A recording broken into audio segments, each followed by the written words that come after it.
Home life Liberty ਹੁਣ Angus ਦੇ ਵਿੱਚ ਖੁੱਲਣ ਜਾ ਰਿਹਾ ਹੈ ਨਵਾਂ ਪਲਾਜ਼ਾ। ਬਰੈਂਪਟਨ ਤੋਂ 45 ਮਿੰਟ ਅਤੇ ਬੈਰੀ ਤੋਂ ਸਿਰਫ 10 ਮਿੰਟ ਦੀ ਦੂਰੀ ਤੇ। J Brar broker of record, ये प्लाजा अगले साल समर विच बन के तैयार हो जाएगा। एक्सक्लूसिव यूनिट्स अवेलेबल ਹਨ, convenience stores, restaurants, pizza store, beauty salon ਅਤੇ ਹੋਰ ਬਿਜ਼ਨੈਸਸ। 4163012650 416 301 2650।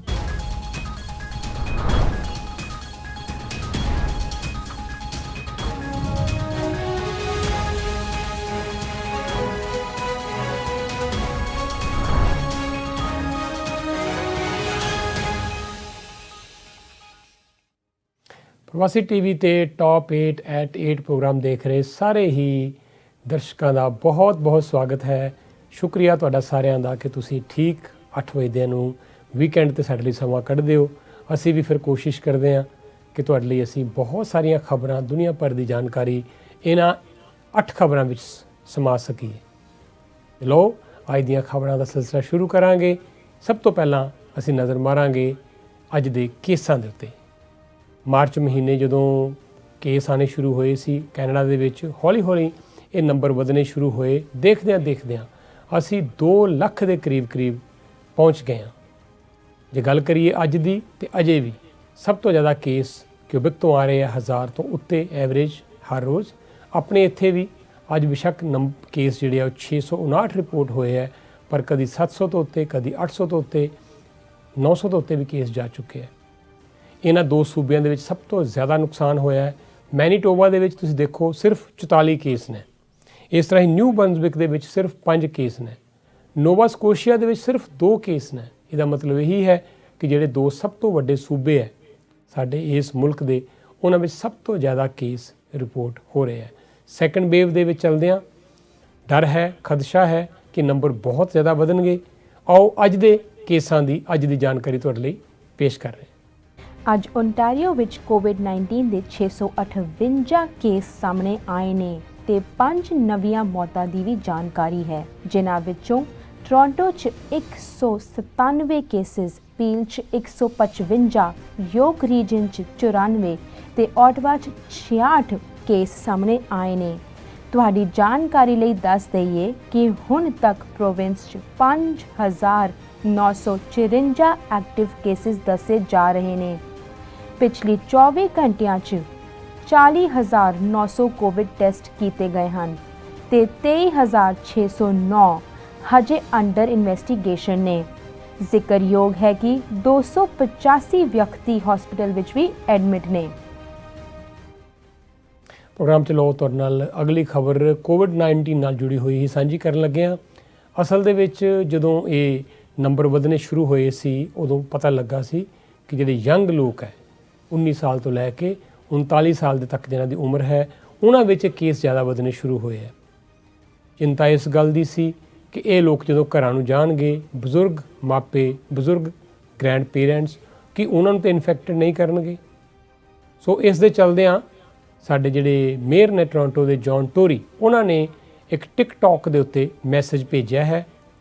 ਅਸਲ ਦੇ ਵਿੱਚ ਟਿਕਟੌਕ ਤੁਹਾਨੂੰ ਪਤਾ ਹੈ ਇੰਡੀਆ 'ਚ ਬੈਨ ਕਰ ਦਿੱਤਾ ਗਿਆ ਹੈ, ਅਮਰੀਕਾ ਦੇ ਵਿੱਚ ਵੀ ਬੈਨ ਕੀਤਾ ਜਾ ਰਿਹਾ ਹੈ, ਲੇਕਿਨ ਕੈਨੇਡਾ ਵਰਗੇ ਮੁਲਕ ਦੇ ਵਿੱਚ ਇਸ ਨੂੰ ਵਰਤਿਆ ਜਾ ਰਿਹਾ ਹੈ ਲੋਕਾਂ 'ਚ ਅਵੇਅਰਨੈਸ ਫੈਲਾਉਣ ਦੇ ਲਈ ਕੋਵਿਡ-19 ਦੇ ਪ੍ਰਤੀ।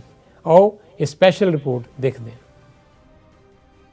ਟੋਰਾਂਟੋ ਦੇ ਮੇਅਰ ਜੌਨ ਟੋਰੀ ਨੇ ਨੌਜਵਾਨਾਂ ਨੂੰ ਕੋਵਿਡ-19 ਤੋਂ ਬਚਣ ਲਈ ਟਿਕਟੌਕ ਦਾ ਸਹਾਰਾ ਲੈ ਕੇ ਇੱਕ ਵਿਸ਼ੇਸ਼ ਸੁਨੇਹਾ ਦਿੱਤਾ ਹੈ। ਜ਼ਿਕਰਯੋਗ ਹੈ ਕਿ ਨਵੇਂ ਆ ਰਹੇ ਕੇਸਾਂ ਵਿੱਚ 60% ਤੱਕ ਜ਼ਿਆਦਾ ਕੇਸ ਨੌਜਵਾਨਾਂ 'ਚ ਹਨ, ਜੋ ਅਕਸਰ ਸੋਸ਼ਲ ਮੀਡੀਆ ਉੱਪਰ ਐਕਟਿਵ ਰਹਿੰਦੇ ਹਨ।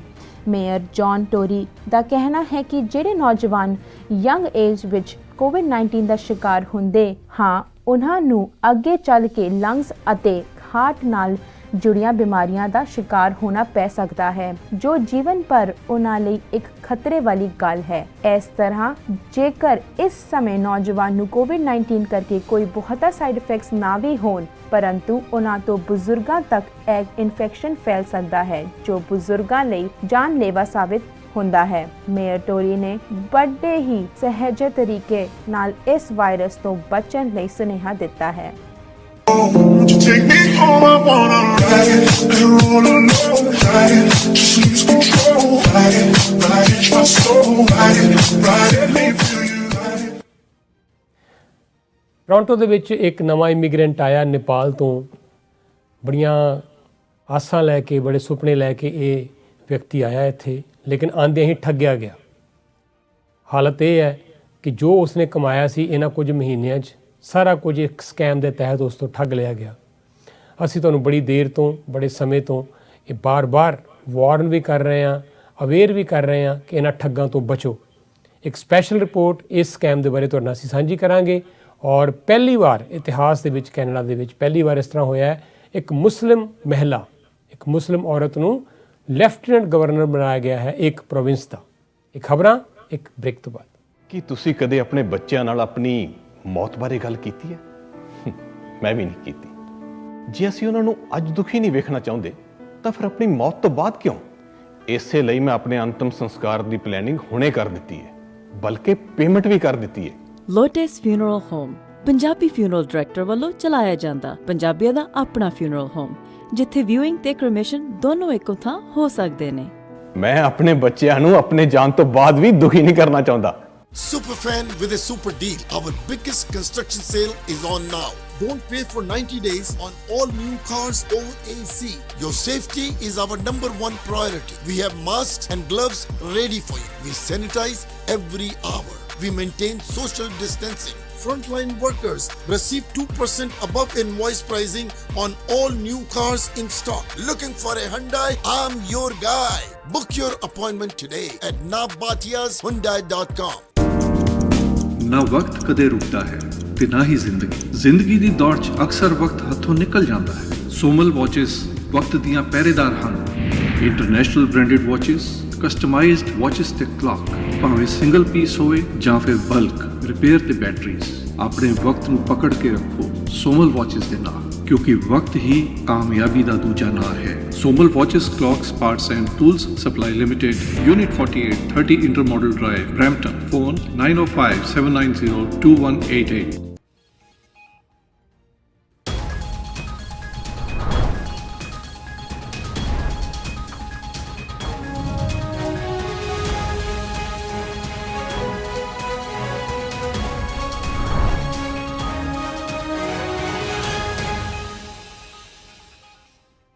ਬ੍ਰੇਕ ਤੋਂ ਬਾਅਦ ਤੁਹਾਡਾ ਸਵਾਗਤ ਹੈ। ਆਓ ਇੱਕ ਬੜੀ ਅਹਿਮ ਖਬਰ ਵੱਲ ਤੁਹਾਨੂੰ ਲੈ ਕੇ ਚੱਲੀਏ। ਟੋਰਾਂਟੋ ਦੇ ਵਿੱਚ ਅਸੀਂ ਅਕਸਰ ਦੇਖਦੇ ਹਾਂ, ਆਏ ਦਿਨ ਕੋਈ ਨਾ ਕੋਈ ਫਰਾਡ ਲੋਕਾਂ ਨਾਲ ਹੋ ਰਿਹਾ ਹੈ, ਠੱਗੀਆਂ ਵੱਜ ਰਹੀਆਂ।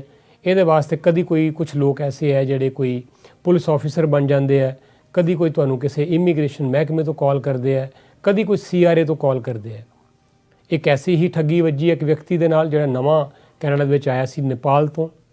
ਅਸਲ ਦੇ ਵਿੱਚ ਇਹ ਵਿਅਕਤੀ ਇੱਥੇ ਆਉਂਦਿਆਂ ਹੀ ਜੌਬ ਮਿਲ ਗਈ ਵਾਲਮਾਰਟ ਦੇ ਵਿੱਚ, ਪਾਈ ਕਰਕੇ ਜੋੜਨ ਲੱਗ ਪਿਆ। $8,000 ਇਸਨੇ ਮਸਾਂ ਹੀ ਅਜੇ ਜੋੜੇ ਹੋਣਗੇ। ਇਸ ਨੂੰ ਕਿਸੇ ਦੀ ਕਾਲ ਆਈ ਔਰ ਉਹਨਾਂ ਨੇ ਕਿਹਾ ਜੀ ਤੇਰਾ ਜਿਹੜਾ ਬੈਂਕ ਅਕਾਊਂਟ ਹੈ ਉਹ ਕੰਪਰੋਮਾਈਜ਼ ਹੋ ਗਿਆ। ਇਹ ਵਿਅਕਤੀ ਡਰ ਗਿਆ ਔਰ ਉਹ ਇੰਨੇ ਕੁ ਲੋਕ ਚਲਾਕ ਸਨ, ਸ਼ਾਤਰ ਸਨ ਕਿ ਇਸ ਨੂੰ ਕਿਸੇ ਨਾਲ ਉਹਨਾਂ ਨੇ ਗੱਲ ਤੱਕ ਨਹੀਂ ਕਰਨ ਦਿੱਤੀ ਔਰ ਇਸ ਨੂੰ ਬੜੇ ਤਰੀਕੇ ਦੇ ਨਾਲ ਆਪਣੇ ਜਾਲ 'ਚ ਫਸਾ ਲਿਆ ਕਿ ਤੂੰ ਇੱਕ ਬਿਟਕੋਇਨ ਮਸ਼ੀਨ 'ਤੇ ਜਾ ਕੇ ਇਹ ਪੈਸੇ ਜਮ੍ਹਾਂ ਕਰਵਾ ਦੇ ਔਰ ਤੇਰਾ ਅਕਾਊਂਟ ਮੁੜ ਤੋਂ ਰਿਵਾਈਵ ਹੋ ਜਾਏਗਾ।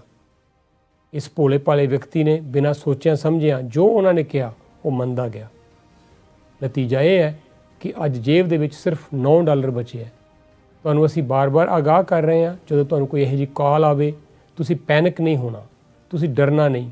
ਤੁਸੀਂ ਸਮਝਣਾ ਹੈ ਕਿ ਇਹ ਵਿਅਕਤੀ, ਸੋਚਣ ਦੀ ਕੋਸ਼ਿਸ਼ ਕਰੋ ਕਿ ਕਿਤੇ ਕੋਈ ਵਿਅਕਤੀ ਤੁਹਾਡੇ ਨਾਲ ਫਰਾਡ ਤਾਂ ਨਹੀਂ ਕਰਨ ਦੀ ਕੋਸ਼ਿਸ਼ ਕਰ ਰਿਹਾ, ਕਿਉਂਕਿ ਉਹ ਲੋਕ ਇੰਨੇ ਸ਼ਾਤਰ ਹੈ, ਤੁਹਾਨੂੰ ਇਸ ਤਰੀਕੇ ਨਾਲ ਆਪਣੇ ਜਾਲ 'ਚ ਫਸਾਉਣਗੇ ਕਿ ਤੁਸੀਂ ਉਹਨਾਂ ਦੀਆਂ ਗੱਲਾਂ ਮੰਨਣੀਆਂ ਸ਼ੁਰੂ ਕਰ ਦਿਓਗੇ। ਲੇਕਿਨ ਥੋੜ੍ਹਾ ਜਿਹਾ ਰੁਕੋ, ਥੋੜ੍ਹਾ ਜਿਹਾ ਸੋਚੋ, ਬਿਨਾਂ ਡਰਿਆਂ ਸੋਚ ਸਮਝ ਕੇ ਉਹਨਾਂ ਦੇ ਨਾਲ ਗੱਲ ਕਰੋ। ਤੁਸੀਂ ਮਹਿਸੂਸ ਕਰੋਗੇ ਕਿ ਉਹ ਲੋਕ ਬੜੀ ਜਲਦੀ ਸਮਝ ਜਾਣਗੇ ਕਿ ਤੁਸੀਂ ਹੁਸ਼ਿਆਰ ਵਿਅਕਤੀ ਹੋ, ਤੁਸੀਂ ਉਹਨਾਂ ਦੇ ਜਾਲ 'ਚ ਫਸਣ ਵਾਲੇ ਨਹੀਂ। ਉਹ ਆਪਣੇ ਆਪ ਪਿੱਛੇ ਹਟ ਜਾਣਗੇ। ਨਾ ਤਾਂ ਉਹਨਾਂ ਨਾਲ ਤੁਸੀਂ ਬਦਕਲਾਮੀ ਕਰੋ, ਕਿਉਂਕਿ ਉਹ ਬਦਕਲਾਮੀ ਕਰਨ ਲਈ 1 ਮਿੰਟ ਲਗਾਉਣਗੇ। ਤੁਸੀਂ ਆਪਣਾ ਪੀਸ ਆਫ ਮਾਈਂਡ ਵੀ ਨਹੀਂ ਖਰਾਬ ਕਰਨਾ, ਸਿਰਫ ਸਮਝਦਾਰੀ ਨਾਲ ਉਹਨਾਂ ਨਾਲ ਡੀਲ ਕਰਨਾ ਹੈ। ਆਓ ਦੇਖਦੇ ਹਾਂ ਇਹ ਰਿਪੋਰਟ।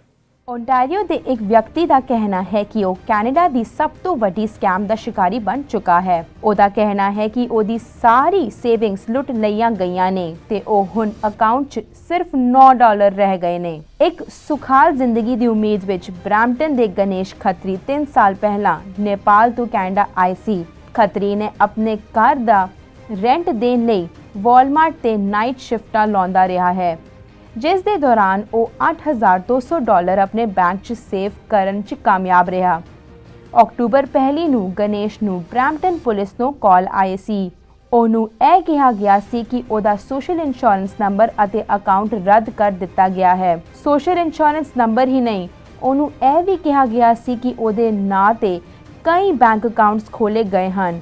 ਉਹ ਡਰੱਗ ਟ੍ਰੈਫਿਕਿੰਗ ਅਤੇ ਮਨੀ ਲਾਂਡਰਿੰਗ ਵੀ ਕਰ ਰਿਹਾ ਹੈ। ਖੱਤਰੀ ਨੂੰ ਕਿਹਾ ਗਿਆ ਸੀ ਕਿ ਉਹਦੇ ਬੈਂਕ 'ਚ ਪਏ ਜਿੰਨੇ ਵੀ ਪੈਸੇ ਨੇ ਉਹਨੂੰ ਬਿਟਕੋਇਨ ਮਸ਼ੀਨ ਵਿੱਚ ਟ੍ਰਾਂਸਫਰ ਕਰਨਾ ਪਏਗਾ। ਗਣੇਸ਼ ਨੇ ਸਕੈਮ ਕਾਲ ਦੇ ਦੌਰਾਨ ਕਈ ਵਾਰ ਆਪਣੇ ਦੋਸਤ ਨਾਲ ਗੱਲ ਕਰਨ ਦੀ ਪਰਮਿਸ਼ਨ ਮੰਗੀ, ਪਰ ਉਹਨੂੰ ਇਹ ਕਹਿ ਕੇ ਮਨਾ ਕਰ ਦਿੱਤਾ ਗਿਆ ਕਿ ਇਹ ਇੱਕ ਬਹੁਤ ਵੱਡੀ ਮੁਸ਼ਕਿਲ 'ਚ ਆ ਸਕਦਾ ਹੈ। ਖੱਤਰੀ ਦੇ ਦੋਸਤ ਰਿਜ਼ਲ ਨੇ ਦੱਸਿਆ ਕਿ ਗਣੇਸ਼ ਨੇ ਬਿਟਕੋਇਨ ਮਸ਼ੀਨ 'ਚ ਆਪਣੇ ਸਾਰੇ ਪੈਸੇ ਪਾ ਦਿੱਤੇ ਸੀ, ਇਸ ਉਮੀਦ ਦੇ ਨਾਲ ਕਿ ਅਗਲੇ ਹੀ ਦਿਨ ਉਹਦਾ ਨਵਾਂ ਸੋਸ਼ਲ ਇੰਸ਼ੋਰੈਂਸ ਨੰਬਰ ਆ ਜਾਏਗਾ। ਜਦ ਅਗਲੇ ਦਿਨ ਕੁਝ ਨਾ ਆਇਆ, ਖੱਤਰੀ ਨੂੰ ਪਤਾ ਲੱਗ ਗਿਆ ਕਿ ਉਹ ਇੱਕ ਸਕੈਮ ਦਾ ਸ਼ਿਕਾਰ ਹੋ ਚੁੱਕਾ ਹੈ। ਉਹਨਾਂ ਨੇ ਪੀਲ ਰੀਜਨਲ ਪੁਲਿਸ ਨੂੰ ਕਾਲ ਕਰਕੇ ਇਨਫੋਰਮ ਕੀਤਾ। ਪੀਲ ਪੁਲਿਸ ਨੇ ਦੱਸਿਆ ਕਿ ਗਣੇਸ਼ ਖੱਤਰੀ ਦੇ ਨਾਲ ਹੋਇਆ ਸਕੈਮ ਹੁਣ ਫਰਾਡ ਬਿਊਰੋ ਇਨਵੈਸਟੀਗੇਟ ਕਰਦੇ ਪਏ ਨੇ।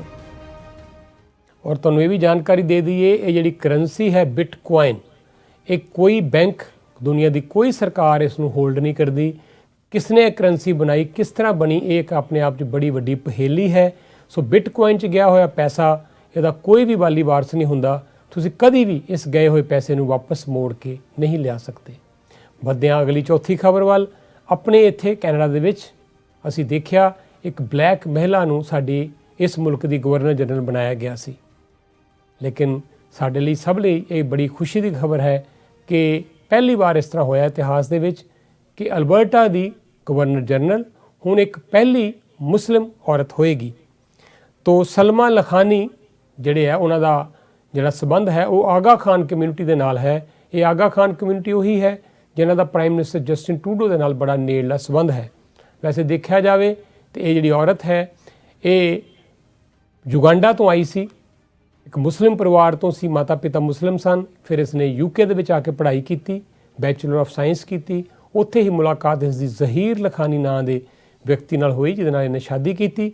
ਕੋਈ ਬਹੁਤ ਜ਼ਿਆਦਾ ਵੱਡਾ ਪ੍ਰੋਫਾਈਲ ਵੀ ਨਹੀਂ ਹੈ ਇਸ ਦਾ, ਹਾਲਾਂਕਿ ਇਸ ਦੇ ਹਸਬੈਂਡ ਨੇ ਤੰਜ਼ਾਨੀਆ ਜਾ ਕੇ ਹਸਪੀਟਲ ਖੋਲ੍ਹਿਆ, ਕੁਝ ਇਸ ਨੇ ਸੋਸ਼ਲ ਵਰਕ ਵੀ ਕੀਤਾ ਹੈ, ਪਰ ਗਵਰਨਰ ਜਨਰਲ ਦੇ ਅਹੁਦੇ ਤੱਕ ਪਹੁੰਚਣਾ ਕੋਈ ਮਾਮੂਲੀ ਗੱਲ ਨਹੀਂ ਹੈ। ਸੋ ਪ੍ਰਾਈਮ ਮਿਨਿਸਟਰ ਜਸਟਿਨ ਟਰੂਡੋ ਨੇ ਚੁਣਿਆ ਹੈ ਇਸ ਨੂੰ ਗਵਰਨਰ ਜਨਰਲ ਦੇ ਅਹੁਦੇ ਵਾਸਤੇ। ਇਹ ਇਮੀਗ੍ਰੈਂਟਸ ਕਮਿਊਨਿਟੀ ਲਈ ਆਪਣੇ ਆਪ 'ਚ ਇੱਕ ਬੜੀ ਮਾਣ ਵਾਲੀ ਗੱਲ ਹੈ। ਆਓ ਦੇਖਦੇ ਹਾਂ ਇਹ ਰਿਪੋਰਟ। ਐਲਬਰਟਾ ਦੀ 19ਵੀਂ lieutenant governor Salma Lakhani Canada ਦੀ ਸਭ ਤੋਂ ਪਹਿਲੀ ਮੁਸਲਿਮ ਲੈਫਟੀਨੈਂਟ ਗਵਰਨਰ ਬਣੀ ਹੈ। ਸਲਮਾ ਲਖਾਨੀ ਦਾ ਕਹਿਣਾ ਹੈ ਕਿ ਚਾਹੇ ਉਹ ਪਹਿਲੀ ਮੁਸਲਿਮ ਲੇਡੀ ਹੋ ਸਕਦੀ ਹੈ ਜੋ ਲੈਫਟੀਨੈਂਟ ਗਵਰਨਰ ਬਣੀ ਹੈ, ਪਰ ਉਹ ਉਮੀਦ ਕਰਦੀ ਹੈ ਕਿ ਉਹ ਆਖਰੀ ਨਹੀਂ ਹੋਵੇਗੀ। Honored to be the first Muslim lieutenant governor in Canada, and this speaks to the truly pluralistic nature of Canada. And Canada is a country of promise and possibilities, and I know we all have to work a lot harder to make those possibilities felt by a greater number of people. But I'm truly proud to be a Canadian, and it's a testament to our pluralistic values. But I'd also like to say that I hope one day we come to the day when there are no more firsts. And I think we're moving towards that day because, the Honorable Norman Kwong was the first Lieutenant Governor in Alberta of Chinese heritage. Helen Hunley was the first woman Lieutenant Governor in Alberta. And then Ralph Steinhauer was the first Indigenous Lieutenant Governor in all of Canada. So I'm so happy to be part of that process which is evolving and moving in the right direction. ਉਹਨਾਂ ਨੂੰ ਇਹ ਉਮੀਦ ਹੈ ਕਿ ਉਹਨਾਂ ਦੇ ਇਸ ਨਿਯੁਕਤੀ ਦੇ ਨਾਲ ਰੀਜਨ 'ਚ ਪਈਆਂ ਕਮਿਊਨਿਟੀ ਦੀਆਂ ਵੰਡਾਂ ਦੂਰ ਹੋ ਸਕਦੀਆਂ ਨੇ। ਜ਼ਿਕਰਯੋਗ ਹੈ ਕਿ ਅਲਬਰਟਾ ਦੇ ਪ੍ਰਮੁੱਖ ਸ਼ਹਿਰ ਕੈਲਗਰੀ ਦਾ ਮੇਅਰ ਵੀ ਇੱਕ ਮੁਸਲਮਾਨ ਵਿਅਕਤੀ ਹੈ। And Mrs. Lakhani, please read the oath of allegiance to Her Majesty the Queen. I, Salma Lakhani, do swear that I will be faithful and bear true allegiance to Her Majesty Queen Elizabeth II, Queen of Canada, her heirs and successors. So help me God. Et maintenant, en français. Moi, Salma Lakhani, je jure fidélité et sincère allégeance à Sa Majesté la Reine Elizabeth II, Reine du Canada, à ses héritiers et successeurs. Ainsi Dieu me soit en aide. Mrs. Lakhani, please read the oath of office of Lieutenant Governor. I, Salma Lakhani, shall well and truly execute the office and trust of Lieutenant Governor of the Province of Alberta and duly and impartially administer justice therein. I shall well and truly execute the office and trust of Keeper of the Great Seal of Her Majesty's Province of Alberta according to the best of my knowledge and ability. So help me God.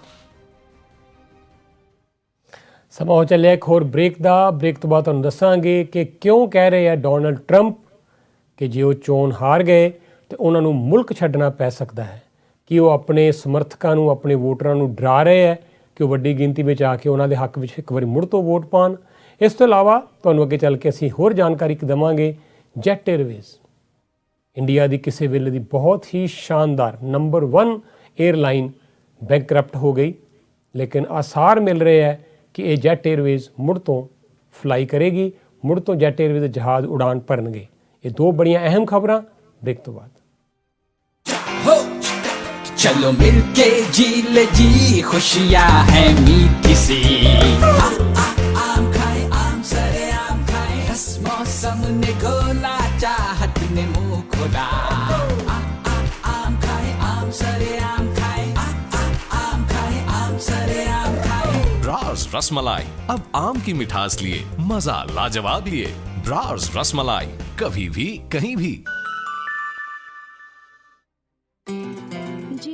कठोर latest designer suit, ਸਾੜੀਆਂ, ਲਹਿੰਗੇ, ਗਰਾਰੇ, ਸ਼ਰਾਰੇ ਅਤੇ legging ਆਦਿ ਖਰੀਦਣ ਲਈ ਵਧੀਆ quality ਦਾ loose fabric, ਆਪਣੀ ਮਨਪਸੰਦ ਦੀ ਸਟਿਚਿੰਗ ਅਤੇ ਫਿਟਿੰਗ ਕਰਵਾਉਣ ਲਈ, ਵੈਡਿੰਗ ਅਤੇ ਪਾਰਟੀ ਲਈ ਜੁਐਲਰੀ, ਚੂੜੇ, ਕਲੀਰੇ, ਪੰਜਾਬੀ ਜੁੱਤੀਆਂ ਖਰੀਦਣ ਲਈ ਜਾਂ ਫਿਰ ਆਪਣੇ ਕੱਪੜੇ ਡਰਾਈ ਕਲੀਨ ਕਰਵਾਉਣ ਲਈ ਪਹੁੰਚੋ ਚੰਕਿਊਜ਼ੀ ਅਤੇ ਬਵੇੜ ਵਾਲੇ ਪਲਾਜ਼ੇ ਵਿੱਚ। One stop shop for all ਚੀਜ਼ਸ ਕਠੋਰ। 9054542842 905 454 2842।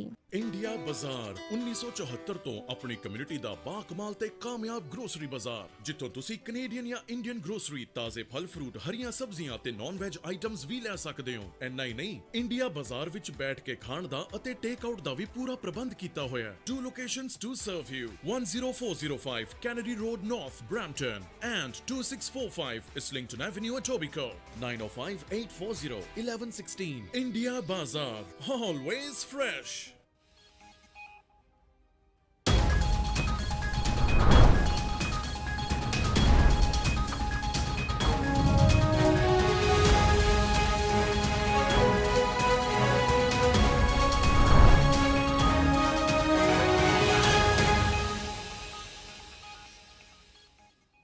ਬ੍ਰੇਕ ਤੋਂ ਬਾਅਦ ਆਪ ਸਭ ਦਾ ਇੱਕ ਵਾਰ ਫਿਰ ਤੋਂ ਸਵਾਗਤ ਹੈ। ਰੁਖ ਕਰਦੇ ਹਾਂ ਅਮਰੀਕਾ ਵਾਲੇ ਪਾਸੇ। ਅਗਲੇ 2 ਹਫ਼ਤਿਆਂ ਤੋਂ ਬਾਅਦ ਅਮਰੀਕਾ ਦੇ ਲੋਕ ਆਪਣੇ ਅਗਲੇ ਨਵੇਂ ਰਾਸ਼ਟਰਪਤੀ ਨੂੰ ਚੁਣਨਗੇ। ਰਾਸ਼ਟਰਪਤੀ ਟਰੰਪ ਆਪਣੇ ਜੀਵਨ ਦੀ ਬਹੁਤ ਹੀ ਇੱਕ ਐਸੀ ਇੰਪੋਰਟੈਂਟ, ਬਹੁਤ ਹੀ ਇੱਕ ਮਹੱਤਵਪੂਰਨ ਲੜਾਈ ਲੜ ਰਹੇ ਹੈ ਰਾਜਨੀਤਿਕ ਕੈਰੀਅਰ ਦੀ, ਔਰ ਉਹਨਾਂ ਨੇ ਪੂਰਾ ਜ਼ੋਰ, ਪੂਰਾ ਦਾਅ ਲਗਾ ਦਿੱਤਾ ਹੈ ਇਸ ਗੱਲ ਦੇ ਉੱਤੇ ਕਿ ਕਿਸੇ ਵੀ ਤਰ੍ਹਾਂ ਨਾਲ ਉਹ ਆਪਣੇ ਸਮਰਥਕਾਂ ਨੂੰ ਪ੍ਰਭਾਵਿਤ ਕਰ ਸਕਣ। ਆਪਣੀ ਹਾਰ ਨੂੰ ਦੇਖਦਿਆਂ ਹੋਇਆਂ ਆਪਣੇ ਸਮਰਥਕਾਂ ਨੂੰ ਵੱਧ ਤੋਂ ਵੱਧ ਗਿਣਤੀ ਵਿੱਚੋਂ ਬਾਹਰ ਆਉਣ ਨੂੰ ਕਹਿ ਰਹੇ ਹੈ। ਔਰ ਅੱਜ ਉਹਨਾਂ ਨੇ ਉਸ ਵੇਲੇ ਸਭ ਨੂੰ ਹੈਰਾਨ ਕਰ ਦਿੱਤਾ ਜਦੋਂ ਉਹਨਾਂ ਨੇ ਆਪਣੀ ਇੱਕ ਚੋਣ ਰੈਲੀ ਦੇ ਦੌਰਾਨ ਇਹ ਵੀ ਕਹਿ ਦਿੱਤਾ ਕਿ ਉਹਨਾਂ ਨੂੰ ਖਦਸ਼ਾ ਹੈ ਕਿ ਜੇ ਉਹ ਚੋਣ ਹਾਰ ਗਏ ਤਾਂ ਉਹਨਾਂ ਨੂੰ ਮੁਲਕ ਵੀ ਛੱਡਣਾ ਪੈ ਸਕਦਾ ਹੈ। ਉਹਨਾਂ ਨੇ ਜੋ ਬਾਈਡਨ 'ਤੇ ਹਮਲੇ ਕੀਤੇ ਹੈ ਕਿ ਉਹ ਕਰਪਟ ਫੈਮਿਲੀ ਹੈ, ਇਸੇ ਤਰ੍ਹਾਂ ਉਹਨਾਂ ਨੇ ਕਿਹਾ ਹੈ ਕਿ ਡੈਮੋਕ੍ਰੈਟਸ ਮੁਲਕ ਨੂੰ ਕਮਿਊਨਿਸਟ ਬਣਾਉਣਾ ਚਾਹੁੰਦੇ ਆ, ਕਮਿਊਨਿਜ਼ਮ ਵੱਲ ਲੈ ਕੇ ਜਾਣਾ ਚਾਹੁੰਦੇ ਆ। ਜੋ ਬਾਈਡਨ ਨੇ ਵੀ ਤਿੱਖੇ ਹਮਲੇ ਕੀਤੇ ਹੈ। ਜੋ ਬਾਈਡਨ ਇੱਕ ਵੱਡੀ ਲੀਡ ਨਾਲ ਅੱਗੇ ਚੱਲ ਰਹੇ ਹੈ, ਪਰ ਆਪਣੇ ਸਮਰਥਕਾਂ ਨੂੰ ਬਾਰ-ਬਾਰ ਇਸ ਗੱਲ ਹੀ ਵਾਰਨ ਕਰ ਰਹੇ ਹੈ ਕਿ ਕਿਤੇ ਉਹ ਢਿੱਲੇ ਨਾ ਪੈ ਜਾਣ, ਵੋਟਾਂ ਪਾਉਣ ਲਈ ਬਾਹਰ ਆਉਣ। ਕਿਉਂਕਿ ਪਿਛਲੀ ਵਾਰ ਵੀ ਇਸ ਤਰ੍ਹਾਂ ਹੋਇਆ ਸੀ ਕਿ ਬਹੁਤ ਵੱਡੀ ਗਿਣਤੀ ਵਿੱਚ ਡੈਮੋਕ੍ਰੈਟਿਕ ਪਾਰਟੀ ਦੇ ਸਮਰਥਕ ਵੋਟ ਪਾਉਣ ਆਏ ਹੀ ਨਹੀਂ ਸੀ, ਜਿਨ੍ਹਾਂ ਵਿੱਚੋਂ ਬਹੁਤੇ ਬਲੈਕ ਮੂਲ ਦੇ ਵੋਟਰ ਸਨ। ਆਓ ਦੇਖਦੇ ਹਾਂ ਇਹ ਰਿਪੋਰਟ। ਰਾਸ਼ਟਰਪਤੀ ਡੋਨਲਡ ਟਰੰਪ ਨੇ ਫਰਾਈਡੇ ਇੱਕ ਇਲੈਕਸ਼ਨ ਪੋਲ ਕੈਂਪੇਨ 'ਚ ਇਹ ਕਲੇਮ ਕੀਤਾ ਹੈ ਕਿ ਡੈਮੋਕ੍ਰੈਟਿਕ ਓਪੋਨੈਂਟ ਜੋ ਬਾਈਡਨ ਅਮਰੀਕਾ ਵਿੱਚ ਕ੍ਰਿਮੀਨਲ ਇਮੀਗ੍ਰੈਂਟਸ ਦਾ ਫਲੱਡ ਲੈ ਕੇ ਆਏਗਾ। ਉਹਨਾਂ ਨੇ ਇਹ ਵੀ ਕਿਹਾ ਹੈ ਕਿ ਉਹ ਹਿਸਟਰੀ ਦੇ ਸਭ ਤੋਂ ਬੇਕਾਰ ਕੈਂਡੀਡੇਟ ਦੇ ਅਗੇਂਸਟ ਨੇ, ਜਿਸ ਕਰਕੇ ਉਹ ਪ੍ਰੈਸ਼ਰ 'ਚ ਹਨ ਕਿ ਜੇਕਰ ਉਹ ਹਾਰ ਜਾਂਦੇ ਨੇ ਤੇ ਉਹ ਕੀ ਕਰਨਗੇ ਤੇ ਨਾਲੇ ਉਹਨਾਂ ਨੂੰ ਇਹ ਕੰਟਰੀ ਛੱਡ ਕੇ ਜਾਣਾ ਪੈ ਸਕਦਾ ਹੈ। 4 ਸਾਲ ਪਹਿਲਾਂ ਜਿਹੜੀਆਂ 2 ਸਦਰਨ ਸਟੇਟਸ ਟਰੰਪ ਨੇ ਜਿੱਤੀਆਂ ਸੀ, ਉਹ ਇਸ ਸਾਲ ਬਾਈਡਨ ਦੇ ਹੁੰਦੇ ਟਰੰਪ ਨੂੰ ਔਖਾ ਟਾਈਮ ਦੇ ਰਹੀਆਂ ਨੇ। ਵੱਧਦੇ ਕੋਵਿਡ-19 ਕੇਸ ਨੇ ਟਰੰਪ ਨੂੰ ਮਜਬੂਰ ਕਰ ਦਿੱਤਾ ਹੈ ਕਿ ਉਹ ਸਿਰਫ ਰਿਪਬਲਿਕਨ ਬੇਸ ਤੇ ਫੋਕਸ ਕਰਨ ਤਾਂ ਕਿ ਉਹਨਾਂ ਨੂੰ ਵੱਧ ਤੋਂ ਵੱਧ ਵੋਟ ਮਿਲਣ ਦੀ ਸੰਭਾਵਨਾ ਵੱਧ ਜਾਵੇ। ਲੇਟੈਸਟ ਇੰਟਰਵਿਊ 'ਚ ਟਰੰਪ ਨੇ ਬਾਈਡਨ ਦੀ ਫੈਮਿਲੀ ਤੇ ਇਲਜ਼ਾਮ ਲਾਇਆ ਸੀ ਇਹ ਕਹਿ ਕੇ ਕਿ ਉਹ ਕ੍ਰਿਮੀਨਲਸ ਨੇ।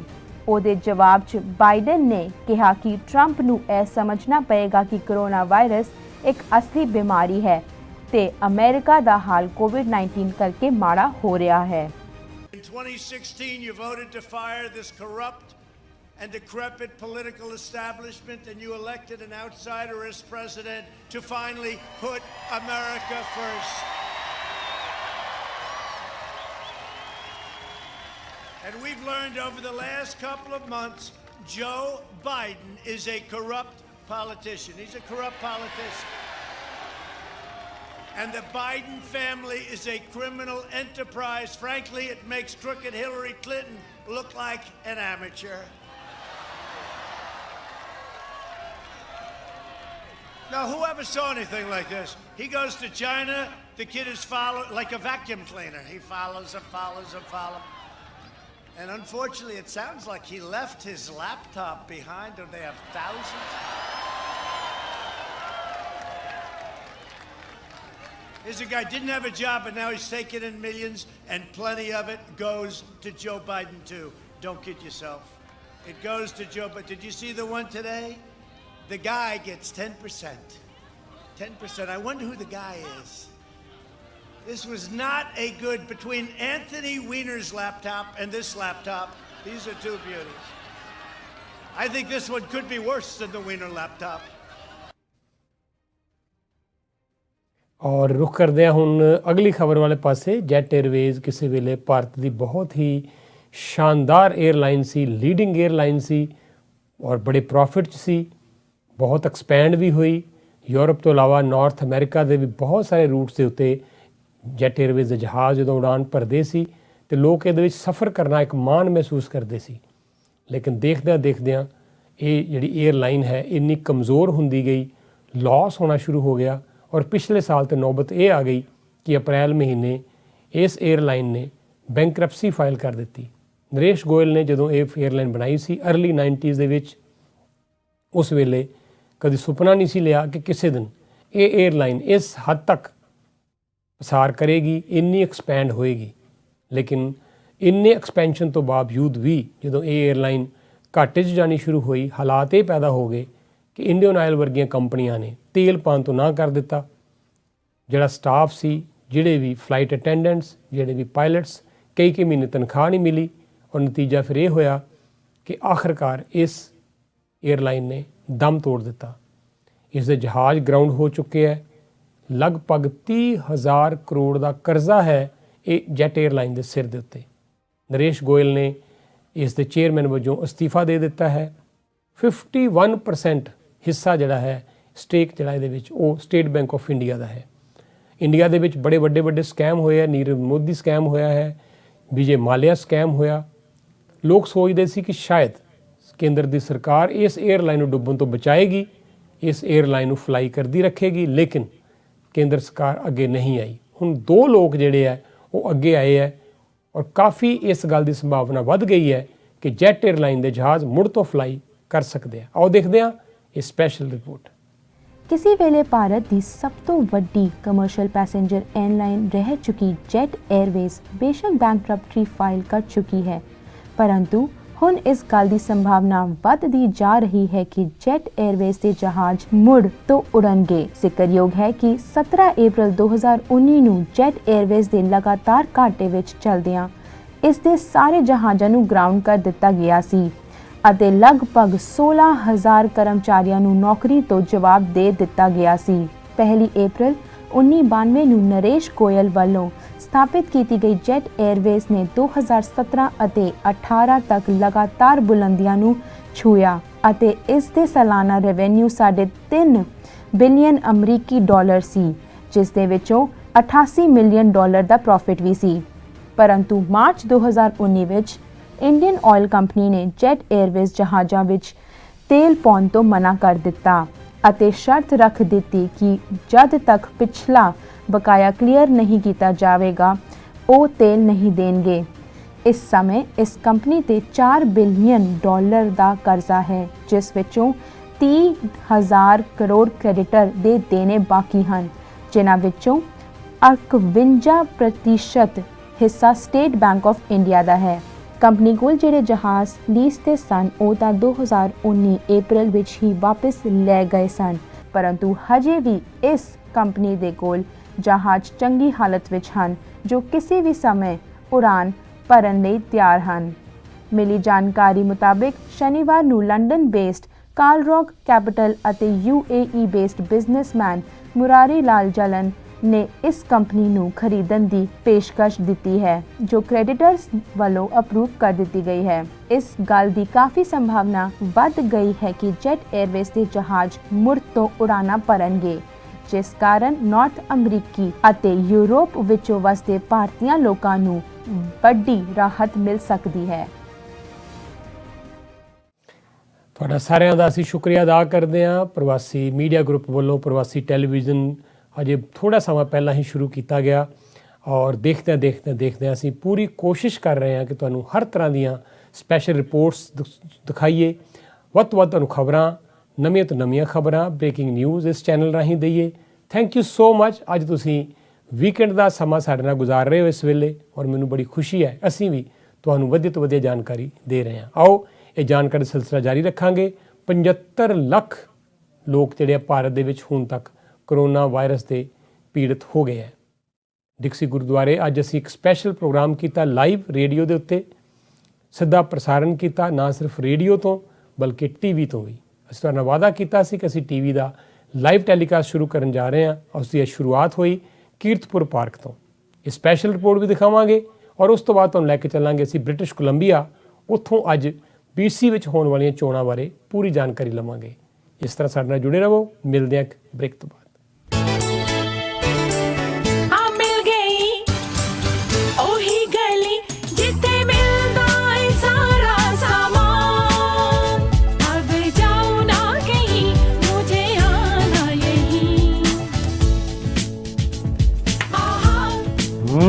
Tasty. Did you change the recipe? No. The only thing I've changed is the place where I shop.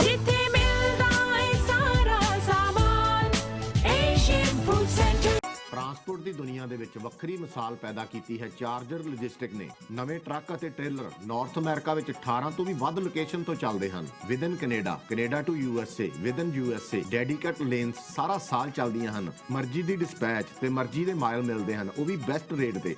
ਇਹਨਾਂ ਵੱਲੋਂ ਡਰਾਈਵਰ ਅਤੇ ਓਨਰ ਆਪਰੇਟਰ ਹਾਇਰ ਕੀਤੇ ਜਾ ਰਹੇ ਹਨ। ਓਨਰ ਆਪਰੇਟਰ ਟਰੱਕਾਂ ਦੀ ਸਰਵਿਸ ਇਹਨਾਂ ਦੇ ਗਰਾਜ ਦੇ ਵਿੱਚ ਹੀ ਕਰਵਾ ਸਕਦੇ ਹਨ। ਵਧੇਰੇ ਜਾਣਕਾਰੀ ਲਈ ਸਕਰੀਨ ਤੇ ਦਿੱਤੇ ਹੋਏ ਨੰਬਰਾਂ ਤੇ ਸੰਪਰਕ ਕਰੋ ਚਾਰਜਰ ਲੌਜਿਸਟਿਕ ਦੇ ਨਾਲ।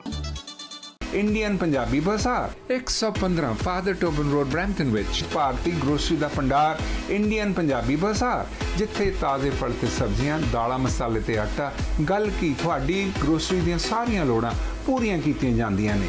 ਤੁਸੀਂ ਉਹਨਾਂ ਦੀ ਮੀਟ ਸ਼ਾਪ ਤੋਂ ਮੱਛੀ, ਚਿਕਨ ਤੇ ਗੋਟ ਮੀਟ ਵੀ ਖਰੀਦ ਸਕਦੇ ਹੋ। ਇੰਨਾ ਹੀ ਨਹੀਂ, ਮਠਿਆਈਆਂ ਤੇ ਟੇਕ ਆਊਟ ਭੋਜਨ ਦਾ ਵੀ ਪ੍ਰਬੰਧ ਹੈ। ਭਾਰਤੀ ਗਰੋਸਰੀ, ਮੀਟ ਅਤੇ ਮਠਿਆਈਆਂ ਲਈ ਸਦਾ ਇੱਕ ਨਾ ਯਾਦ ਰੱਖੋ, ਇੰਡੀਅਨ ਪੰਜਾਬੀ ਬਾਜ਼ਾਰ।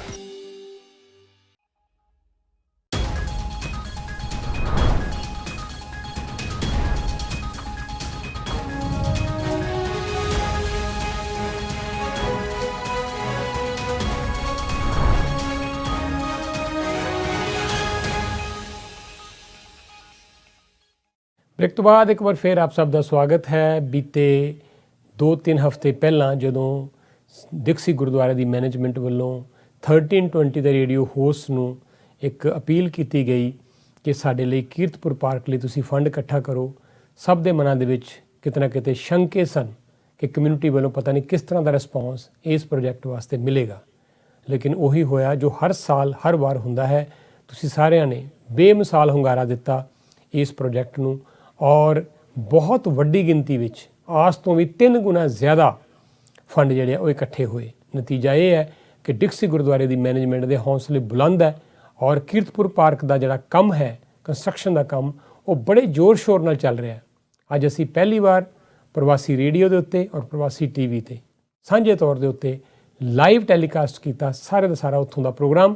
ਉਹਦੀ ਇੱਕ ਖਾਸ ਸਪੈਸ਼ਲ ਰਿਪੋਰਟ ਤੁਹਾਡੇ ਨਾਲ ਅਸੀਂ ਸਾਂਝੀ ਕਰ ਰਹੇ ਹਾਂ। ਓਨਟਾਰੀਓ ਖਾਲਸਾ ਦਰਬਾਰ ਡਿਕਸੀ ਗੁਰੂ ਘਰ ਵਿਖੇ ਕੀਰਤਪੁਰ ਪਾਰਕ ਦਾ ਨਿਰਮਾਣ ਸ਼ੁਰੂ ਹੋ ਚੁੱਕਾ ਹੈ। ਕੀਰਤਪੁਰ ਪਾਰਕ ਦੇ ਲਈ ਪਿਛਲੇ ਹਫ਼ਤਿਆਂ ਦੌਰਾਨ ਕਮਿਊਨਿਟੀ ਦੇ ਸਹਿਯੋਗ ਨਾਲ ਫੰਡਰੇਜ਼ਰ ਵੀ ਕੀਤਾ ਗਿਆ ਸੀ। ਅੱਜ ਪ੍ਰਵਾਸੀ ਮੀਡੀਆ ਦੀ ਟੀਮ ਨੇ ਮੌਕੇ ਤੇ ਪਹੁੰਚ ਕੇ ਓਨਟਾਰੀਓ ਖਾਲਸਾ ਦਰਬਾਰ ਦੇ ਪ੍ਰਧਾਨ ਗੁਰਪ੍ਰੀਤ ਬਲ ਦੇ ਨਾਲ ਇੱਕ ਵਿਸ਼ੇਸ਼ ਗੱਲਬਾਤ ਕੀਤੀ। ਵਾਹਿਗੁਰੂ ਜੀ ਕਾ ਖਾਲਸਾ, ਵਾਹਿਗੁਰੂ ਜੀ ਕੀ ਫਤਿਹ। ਪ੍ਰਵਾਸੀ ਟੀਵੀ ਦੇਖਦੇ ਸਾਰੀਆਂ ਸੰਗਤਾਂ ਨੂੰ ਇੱਕ ਵਾਰੀ ਫਿਰ ਦੱਸ, ਇਹ ਕਮੇਟੀ ਦੇ ਤੌਰ ਤੇ ਸਾਰੀ ਕਮੇਟੀ ਇੱਥੇ ਬੈਠੀ ਆ ਜੀ ਆ ਕੇ। ਅੱਜ ਅਸੀਂ ਇਹੋ ਹੀ ਆਪ ਜੀ ਨੂੰ ਦਿਖਾਉਣ ਆ ਰਹੇ ਹਾਂ ਵੀ ਜਿਹੜਾ ਆਪਾਂ ਆਪ ਜੀ ਨੂੰ ਅਨਾਉਂਸ ਕੀਤਾ ਸੀ ਜੋ ਫੁੱਲ ਆਪਣੇ ਅਸਤਰਨ ਵਾਸਤੇ, ਅੱਜ ਉਹ ਤੁਸੀਂ ਦੇਖ ਲਓ। ਮੈਂ ਉਹ ਨਵੀਆਂ ਪੌੜੀਆਂ ਜਿਹੜੀਆਂ ਬਣੀਆਂ ਉਹਨਾਂ ਦੇ ਉੱਪਰ ਬੈਠੇ ਹਾਂ। ਇਹ ਪੌੜੀਆਂ ਬਣ ਚੁੱਕੀਆਂ, ਫਾਈਨਲ ਰੂਪ ਤਾਂ ਹਲੇ ਇਹਦਾ ਹੋਣਾ, ਪਰ ਜਿਹੜਾ ਬੇਸ ਸੀ ਪੌੜੀਆਂ ਦਾ ਸਟੋਨ ਜਿਹਨੇ ਪੈਣੇ ਸੀ ਉਹ ਪੈ ਚੁੱਕੇ ਆ। ਆ ਸਾਹਮਣੇ ਜੋ ਪਾਣੀ ਵਗ ਰਿਹਾ ਵਾ, ਤੁਸੀਂ ਆ ਥੱਲੜੇ ਪੌੜੇ ਤੇ ਆ ਕੇ ਫੁੱਲ ਆਪਾਂ ਧਾਰਨੇ ਉਹ ਜਿਹੜੇ ਆ, ਤੇ ਪਿੱਛੇ ਜੋ ਪਾਰਕ ਬਣ ਰਿਹਾ ਵਾ ਉਹ ਵੀ ਤੁਹਾਨੂੰ ਦਰਸ਼ਨ ਹੋਣੇ। ਪਰ ਆ ਪੌੜੀਆਂ ਦਾ ਦੇਖ ਲਓ, 30 ਅਗਸਤ ਨੂੰ ਆਪਾਂ ਓਪਨਿੰਗ ਕੀਤੀ ਸੀ 5 ਪੈਰਾਂ ਦੀ ਰਹਿਨਮਾਈ ਥੱਲੇ, ਤੇ 31 ਅਗਸਤ ਨੂੰ ਕੰਸਟਰਕਸ਼ਨ ਸ਼ੁਰੂ ਹੋ ਚੁੱਕੀ ਆ। ਉਹ ਜਿਹੜੀ ਕੰਸਟਰਕਸ਼ਨ ਉਦੋਂ ਤੋਂ ਲੈ ਕੇ ਹੁਣ ਤੱਕ ਨਨ ਸਟਾਪ ਚੱਲਦੀ ਆ ਰਹੀ ਆ। ਤੇ ਮੈਂ ਸੰਗਤਾਂ ਨੂੰ ਇਹੋ ਬੇਨਤੀ ਕਰਦਾ ਵੀ ਪ੍ਰਵਾਸੀ ਮੀਡੀਆ ਨੇ ਬਹੁਤ ਵੱਡਾ ਯੋਗਦਾਨ ਪਾਇਆ। ਅੱਜ ਵੀ ਜੋ ਤੁਸੀਂ ਹੁਣ ਤੁਸੀਂ ਦੇਖ ਰਹੇ ਆ ਬਈ ਸਾਰਾ ਪ੍ਰੋਜੈਕਟ ਜਿਹੜਾ ਇਹ ਇਹਨਾਂ ਨੇ ਜ਼ਿੰਮੇਵਾਰੀ ਲਈ ਹੈ ਦਿਖਾਉਣ ਦੀ। ਇਹ ਦਿਖਾਉਣ ਦਾ ਮਤਲਬ ਇਹ ਹੈ ਵੀ ਸੰਗਤ ਘਰਾਂ 'ਚ ਬੈਠੀ, ਅੱਜ ਕੱਲ੍ਹ ਕਰੋਨਾ ਕਰਕੇ ਬਾਹਰ ਵੀ ਨਹੀਂ ਆ ਸਕਦੇ, ਪਰ ਘਰ ਬੈਠੇ ਸਾਡਾ ਫਰਜ਼ ਬਣਦਾ ਵੀ ਤੁਹਾਨੂੰ ਦਿਖਾਈਏ ਵੀ ਦੇਖੋ ਜਿਹੜਾ ਵੀ ਤੁਹਾਡੀ ਦਸਾਂ ਨੌਂ ਦੀ ਕਿਰਤ ਤੁਸੀਂ ਸਾਡਾ ਸਾਥ ਦਿੱਤਾ, ਸਤਿਗੁਰਾਂ ਨੇ ਆਸ਼ੀਰਵਾਦ ਦਿੱਤਾ। ਇਹ ਜੋ ਕਾਰਜ ਜਿੱਥੇ ਜਿੱਥੇ ਵੀ ਚੱਲਦਾ ਆ ਰਿਹਾ, ਜਿੰਨਾ ਕੰਪਲੀਟ ਹੋ ਰਿਹਾ, ਆਪ ਜੀ ਨੂੰ ਅਸੀਂ ਘਰੇ ਬੈਠੇ ਦਿਖਾਵਾਂਗੇ ਸਾਰਾ ਜੀ।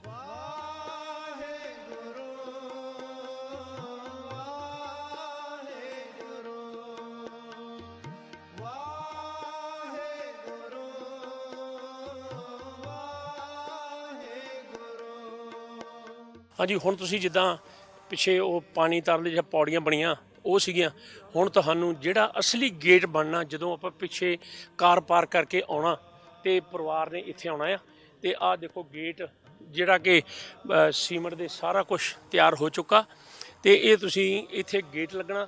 ਆ ਜਿੰਨਾ ਤੁਸੀਂ ਭਾਜੀ ਜਸਵੰਤ ਦੇ ਪਿੱਛੇ ਮੈਂ ਬੇਨਤੀ ਕਰਦਾ ਪਿੱਛੇ ਕੈਮਰਾ, ਇਹ ਸਾਰਾ ਹੀ ਬਹੁਤ ਵਧੀਆ ਪਾਰਕ ਬਣਨਾ। ਉਹ ਨੁੱਕਰ ਦੇ ਵਿੱਚ ਜੋ ਗਜੀਬੋ ਬਣਨਾ, ਉੱਥੇ ਬੈਠਣ ਨੂੰ ਪਰਿਵਾਰ ਆ ਕੇ ਬੈਠ ਕੇ ਫੁੱਲ ਧਰ ਕੇ ਉੱਥੇ ਬੈਠ ਕੇ ਗੱਲਬਾਤ ਕਰ ਸਕਦਾ, ਕੀਰਤਨ ਸੁਣ ਸਕਦਾ। ਕੀਰਤਨ ਜੋ ਅੰਦਰ ਚੱਲਦਾ ਉਹ ਸਾਰਾ ਕੀਰਤਨ ਇੱਥੇ ਚੱਲਣਾ ਜੀ। ਤੇ ਲਓ ਫਿਰ ਹੁਣ ਰੁਕ ਕਰਦੇ ਹਾਂ ਅੱਜ ਦੀ ਆਖਰੀ ਖਬਰ ਵਾਲੇ ਪਾਸੇ। ਭਾਰਤ ਲੈ ਕੇ ਚੱਲਦੇ ਹਾਂ। ਭਾਰਤ ਦੇ ਵਿੱਚ ਅੱਜ 75 ਲੱਖ ਦਾ ਅੰਕੜਾ ਪਾਰ ਕਰ ਗਿਆ ਕਰੋਨਾ ਵਾਇਰਸ, 7.5 ਮਿਲੀਅਨ, ਔਰ ਮੌਤਾਂ ਦੀ ਗਿਣਤੀ ਵੀ ਲੱਖ ਤੋਂ ਉੱਤੇ ਜਾ ਚੁੱਕੀ ਹੈ। ਹਾਲਾਂਕਿ ਇਹ ਨੰਬਰ ਹੁਣ ਘਟਣੇ ਸ਼ੁਰੂ ਹੋ ਗਏ ਸੀ ਔਰ ਬੜੀ ਵੱਡੀ ਰਾਹਤ ਦੀ ਸਾਂਸ ਲੋਕ ਲੈ ਰਹੇ ਸੀ, ਸੁੱਖ ਦਾ ਸਾਹ ਲੈ ਰਹੇ ਸੀ ਕਿ ਪੀਕ ਤੋਂ ਜਾ ਕੇ ਵਾਪਸ ਇਹ ਨੰਬਰ ਘਟਣੇ ਸ਼ੁਰੂ ਹੋਏ ਹੈ। ਪਰ ਦੂਜੇ ਪਾਸੇ ਦੇਖਿਆ ਜਾਵੇ, ਤਿਉਹਾਰਾਂ ਦਾ ਸੀਜ਼ਨ ਜਦੋਂ ਆ ਰਿਹਾ ਹੈ, ਇਸ ਗੱਲ ਦਾ ਖਦਸ਼ਾ ਵੱਧ ਰਿਹਾ ਹੈ ਕਿ ਲੋਕ ਮੁੜ ਤੋਂ ਵੱਡੀ ਗਿਣਤੀ ਵਿੱਚ ਬਾਹਰ ਨਿਕਲਣਗੇ, ਬਾਜ਼ਾਰਾਂ 'ਚ ਆਉਣਗੇ, ਬਾਜ਼ਾਰਾਂ 'ਚ ਭੀੜ ਭਾੜ ਹੋਏਗੀ। ਉਸ ਦਾ ਨਤੀਜਾ ਇਹ ਹੋਏਗਾ ਇਹ ਕੇਸ ਮੁੜ ਤੋਂ ਵੱਧ ਸਕਦੇ ਹੈ। ਇੱਕ ਮੋਟੇ ਅੰਦਾਜ਼ੇ ਮੁਤਾਬਕ ਇਸ ਤਿਉਹਾਰਾਂ ਦੇ ਸਮੇਂ ਦੇ ਵਿੱਚ 25 ਤੋਂ ਲੈ ਕੇ 26 ਲੱਖ ਤੱਕ ਕੇਸ ਮੁੜ ਤੋਂ ਨਵੇਂ ਸਾਹਮਣੇ ਆ ਸਕਦੇ ਹੈ। ਉਸ ਦਾ ਕਾਰਨ ਇਹ ਹੈ ਕਿ ਭਾਰਤ ਦੇ ਵਿੱਚ ਆਲਰੇਡੀ ਬਹੁਤ ਜ਼ਿਆਦਾ ਭੀੜੇ ਬਾਜ਼ਾਰ, ਭੀੜ ਭਾੜ ਤੇ ਪਹਿਲਾਂ ਹੀ ਬਹੁਤ ਹੈ। ਤਿਉਹਾਰਾਂ ਦੇ ਸਮੇਂ ਵਿੱਚ ਉੱਥੇ ਰਸ਼ ਹੋਰ ਵੀ ਜ਼ਿਆਦਾ ਹੋ ਜਾਂਦਾ ਹੈ। ਇਸ ਕਰਕੇ ਇਸ ਗੱਲ ਦਾ ਖਦਸ਼ਾ ਹੈ ਕਿ ਇਹ ਨੰਬਰ ਮੁੜ ਤੋਂ ਵੱਧ ਸਕਦੇ ਹੈ। ਇਹਦੇ ਬਾਰੇ ਅਸੀਂ ਸਪੈਸ਼ਲ ਤੁਹਾਡੇ ਨਾਲ ਇੱਕ ਰਿਪੋਰਟ ਸਾਂਝੀ ਕਰ ਰਹੇ ਹਾਂ। ਔਰ ਇੱਥੇ ਹੁਣ ਸਾਨੂੰ ਇਜਾਜ਼ਤ ਵੀ ਦਿਓ ਤੁਸੀਂ, ਖਬਰਾਂ ਦਾ ਸਿਲਸਿਲਾ ਅਸੀਂ ਇੱਥੇ ਖਤਮ ਕਰਨ ਜਾ ਰਹੇ ਹਾਂ। ਔਰ ਤੁਹਾਨੂੰ ਹੁਣ ਅਸੀਂ ਲੈ ਕੇ ਚੱਲਣਾ ਹੈ ਬ੍ਰਿਟਿਸ਼ ਕੋਲੰਬੀਆ ਵੀ, ਉੱਥੋਂ ਸਾਰੀ ਜਾਣਕਾਰੀ ਲੈਂਦੇ ਹਾਂ। ਭਾਰਤੀ ਮੂਲ ਦੇ ਜਿਹੜੇ ਕੈਂਡੀਡੇਟਸ ਨੇ ਬਹੁਤ ਵੱਡੀ ਗਿਣਤੀ ਵਿੱਚ ਵੱਖ-ਵੱਖ ਪਾਰਟੀਆਂ ਵੱਲੋਂ ਉੱਥੇ ਖੜੇ ਹੈ। ਤਾਂ ਅਸੀਂ ਤੁਹਾਨੂੰ ਪੂਰਾ ਲੇਖਾ ਜੋਖਾ ਉੱਥੋਂ ਦੀ ਜਿਹੜੀ ਭਾਰਤੀ ਕੈਂਡੀਡੇਟਸ ਦੀ ਜਿਹੜੀ ਪੂਰੀ ਜਾਣਕਾਰੀ ਹੈ ਉਹ ਵੀ ਦੇਵਾਂਗੇ। ਪ੍ਰੋਫੈਸਰ ਗੁਰਵਿੰਦਰ ਧਾਲੀਵਾਲ ਬਹੁਤ ਹੀ ਮੰਨੇ ਪ੍ਰਮੰਨੇ ਉੱਥੋਂ ਦੇ ਪੱਤਰਕਾਰ ਨੇ, ਉਹ ਸਾਡੇ ਨਾਲ ਜੁੜਨਗੇ ਔਰ ਸਾਰੀ ਗੱਲਬਾਤ ਕਰਦੇ ਹਾਂ ਬ੍ਰਿਟਿਸ਼ ਕੋਲੰਬੀਆ ਦੇ ਇਲੈਕਸ਼ਨ ਬਾਰੇ, ਲੇਕਿਨ ਇਸ ਬ੍ਰੇਕ ਤੋਂ ਬਾਅਦ। ਇੰਡੀਅਨ ਪੰਜਾਬੀ ਬਾਜ਼ਾਰ 115 ਫਾਦਰ ਟੋਬਨ ਰੋਡ ਬਰੈਂਪਟਨ ਵਿੱਚ ਭਾਰਤੀ ਗਰੋਸਰੀ ਦਾ ਭੰਡਾਰ ਇੰਡੀਅਨ ਪੰਜਾਬੀ ਬਾਜ਼ਾਰ, ਜਿੱਥੇ ਤਾਜ਼ੇ ਫਲ ਤੇ ਸਬਜ਼ੀਆਂ, ਦਾਲਾਂ, ਮਸਾਲੇ ਤੇ ਆਟਾ, ਗੱਲ ਕੀ ਤੁਹਾਡੀ ਗਰੋਸਰੀ ਦੀਆਂ ਸਾਰੀਆਂ ਲੋੜਾਂ ਪੂਰੀਆਂ ਕੀਤੀਆਂ ਜਾਂਦੀਆਂ ਨੇ।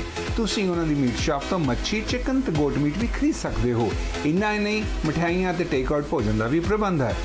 ਭਾਰਤੀ ਗਰੋਸਰੀ, ਮੀਟ ਅਤੇ ਮਠਿਆਈਆਂ ਲਈ ਸਦਾ ਇੱਕ ਨਾਂ ਯਾਦ ਰੱਖੋ, ਇੰਡੀਅਨ ਪੰਜਾਬੀ ਬਾਜ਼ਾਰ।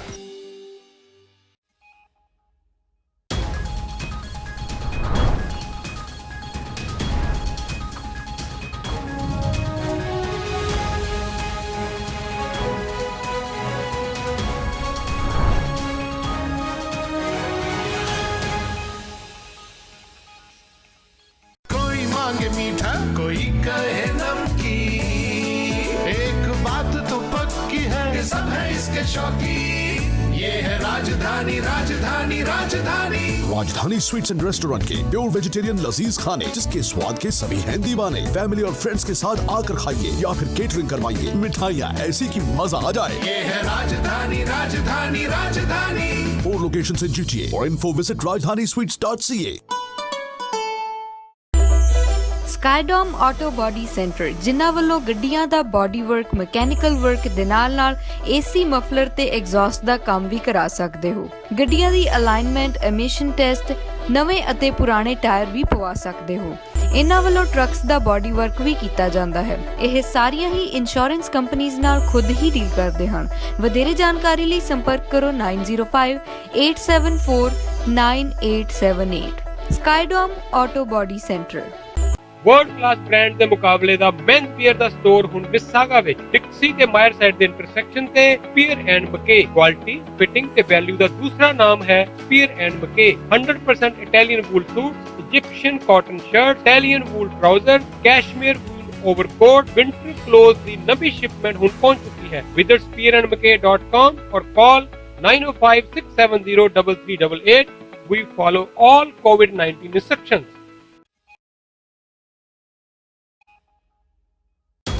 What do? I drive a forklift. I drive an excavator. I drive a truck. I got a schedule that fits my life. And I make good money. I called Toronto Truck Driving School to get training the industry recognizes and trusts. They've been doing this since 1991. My friend got his license, and I even helped him find money to pay for his tuition. I got a job just like that. But first, I had to call and tell them what I wanted to do. 416-675-7500. So what do you want to do?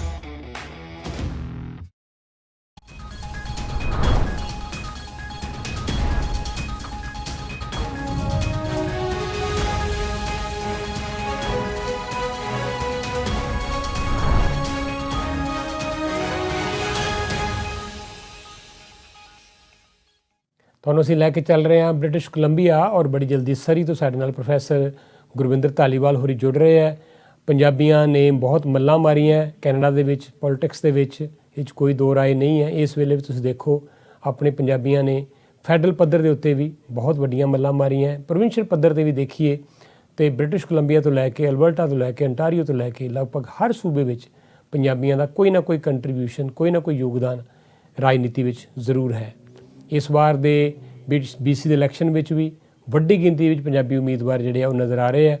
Bharat ਦੇ ਸਾਬਕਾ deputy ਜਿਹੜੇ speaker Charanjit Atwal, ਉਹਨਾਂ ਦੀ ਬੇਟੀ ਵੀ ਉਹਨਾਂ ਦੇ ਵਿੱਚੋਂ ਇੱਕ ਹੈ, ਉਹਨਾਂ ਕੈਂਡੀਡੇਟਸ ਦੇ ਵਿੱਚੋਂ। ਤਾਂ ਪੂਰਾ ਲੇਖਾ ਜੋਖਾ ਤੁਹਾਡੇ ਨਾਲ ਅਸੀਂ ਉਹ ਵੀ ਸਾਂਝਾ ਕਰਨਾ ਹੈ।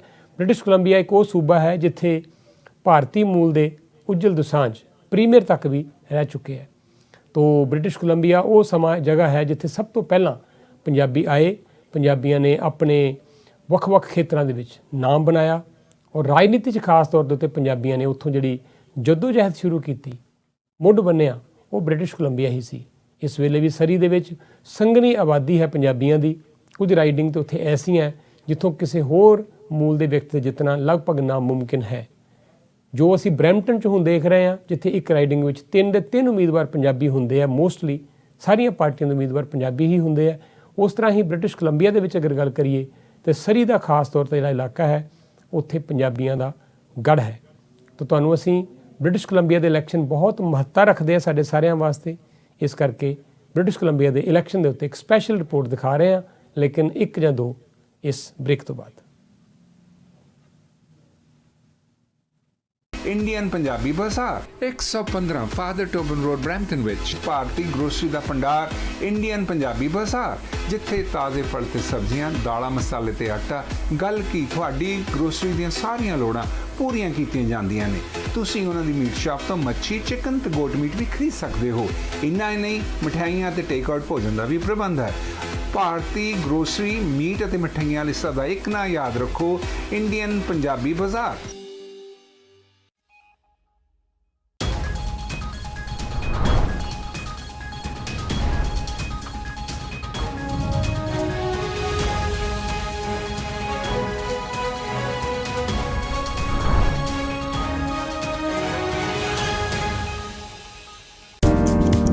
ਨਾ ਵਕਤ ਕਦੇ ਰੁਕਦਾ ਹੈ ਤੇ ਨਾ ਹੀ ਜ਼ਿੰਦਗੀ ਦੀ ਦੌੜ 'ਚ ਅਕਸਰ ਵਕਤ ਹੱਥੋਂ ਨਿਕਲ ਜਾਂਦਾ ਹੈ। ਸੋਮਲ ਵਾਚਿਸ ਵਕਤ ਦੀਆਂ ਪਹਿਰੇਦਾਰ ਹਨ।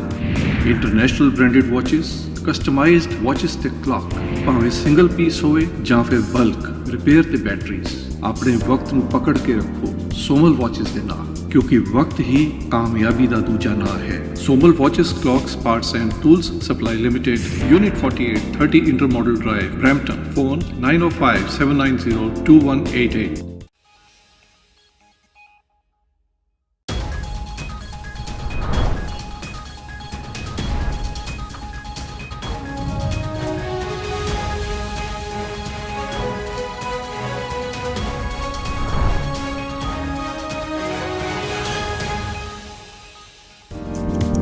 ਨਾ ਵਕਤ ਕਦੇ ਰੁਕਦਾ ਹੈ ਤੇ ਨਾ ਹੀ ਜ਼ਿੰਦਗੀ ਦੀ ਦੌੜ 'ਚ ਅਕਸਰ ਵਕਤ ਹੱਥੋਂ ਨਿਕਲ ਜਾਂਦਾ ਹੈ। ਸੋਮਲ ਵਾਚਿਸ ਵਕਤ ਦੀਆਂ ਪਹਿਰੇਦਾਰ ਹਨ। International branded watches, customised watches ਤੇ ਕਲੌਕ, ਭਾਵੇਂ ਸਿੰਗਲ ਪੀਸ ਹੋਵੇ ਜਾਂ ਫਿਰ ਬਲਕ, ਰਿਪੇਅਰ ਤੇ ਬੈਟਰੀਜ਼, ਆਪਣੇ ਵਕਤ ਨੂੰ ਪਕੜ ਕੇ ਰੱਖੋ ਸੋਮਲ ਵਾਚਿਸ ਦੇ ਨਾਲ, ਕਿਉਂਕਿ ਵਕਤ ਹੀ ਕਾਮਯਾਬੀ ਦਾ ਦੂਜਾ ਨਾਂ ਹੈ। Somal watches, clocks, parts and tools supply limited, unit 48, 30 intermodal drive, Brampton. Phone 9057902188।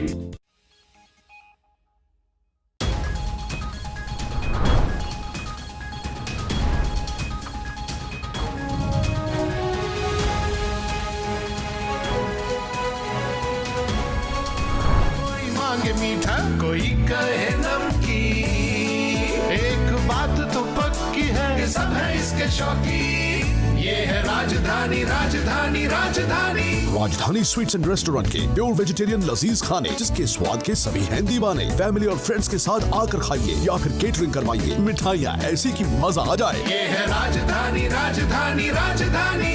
4 locations in GTA. For info visit rajdanisweets.ca.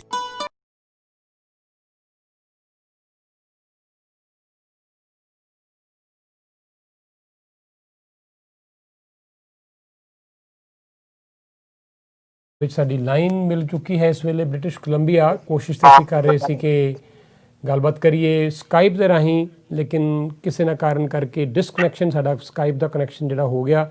ਪਰ ਐਨੀਵੇ ਪ੍ਰੋਫੈਸਰ ਗੁਰਵਿੰਦਰ ਧਾਲੀਵਾਲ ਸਾਡੇ ਨਾਲ ਲਾਈਨ 'ਤੇ ਜੁੜ ਚੁੱਕੇ ਹੈ। ਬੜੇ ਹੀ ਮੰਨੇ ਪ੍ਰਮੰਨੇ ਪੱਤਰਕਾਰ ਨੇ ਬ੍ਰਿਟਿਸ਼ ਕੋਲੰਬੀਆ ਤੋਂ, ਬਹੁਤ ਲੰਬੇ ਸਮੇਂ ਤੋਂ ਪੱਤਰਕਾਰੀ ਦੇ ਖੇਤਰ ਨਾਲ ਜੁੜੇ ਹੋਏ ਹੈ। ਤਾਂ ਆਓ ਉਹਨਾਂ ਨਾਲ ਕਰੀਏ ਗੱਲਬਾਤ। ਵੈਸੇ ਸਭ ਤੁਹਾਡਾ ਸਵਾਗਤ ਕਰਦੇ ਹਾਂ ਪ੍ਰੋਗਰਾਮ 'ਚ। ਸਤਿ ਸ਼੍ਰੀ ਅਕਾਲ। ਸਤਿ ਸ੍ਰੀ ਅਕਾਲ ਜੀ ਸੈਣੀ ਸਾਹਿਬ, ਤੁਹਾਡੇ ਤੇ ਸਮੂਹ ਦਰਸ਼ਕਾਂ ਦੇ ਨਾਲ ਪਿਆਰ ਸਹਿਤ ਸਤਿ ਸ੍ਰੀ ਅਕਾਲ ਤੇ ਸ਼ੁਭਕਾਮਨਾਵਾਂ ਤੁਹਾਡੇ ਨਵੇਂ ਪ੍ਰੋਗਰਾਮ ਚੈਨਲ ਦੇ ਲਈ। ਬਹੁਤ ਬਹੁਤ ਸ਼ੁਭਕਾਮਨਾਵਾਂ। ਬੜੀ ਮਿਹਰਬਾਨੀ sir, thank you so much, ਤੁਸੀਂ ਸਮਾਂ ਕੱਢਿਆ ਹੈ।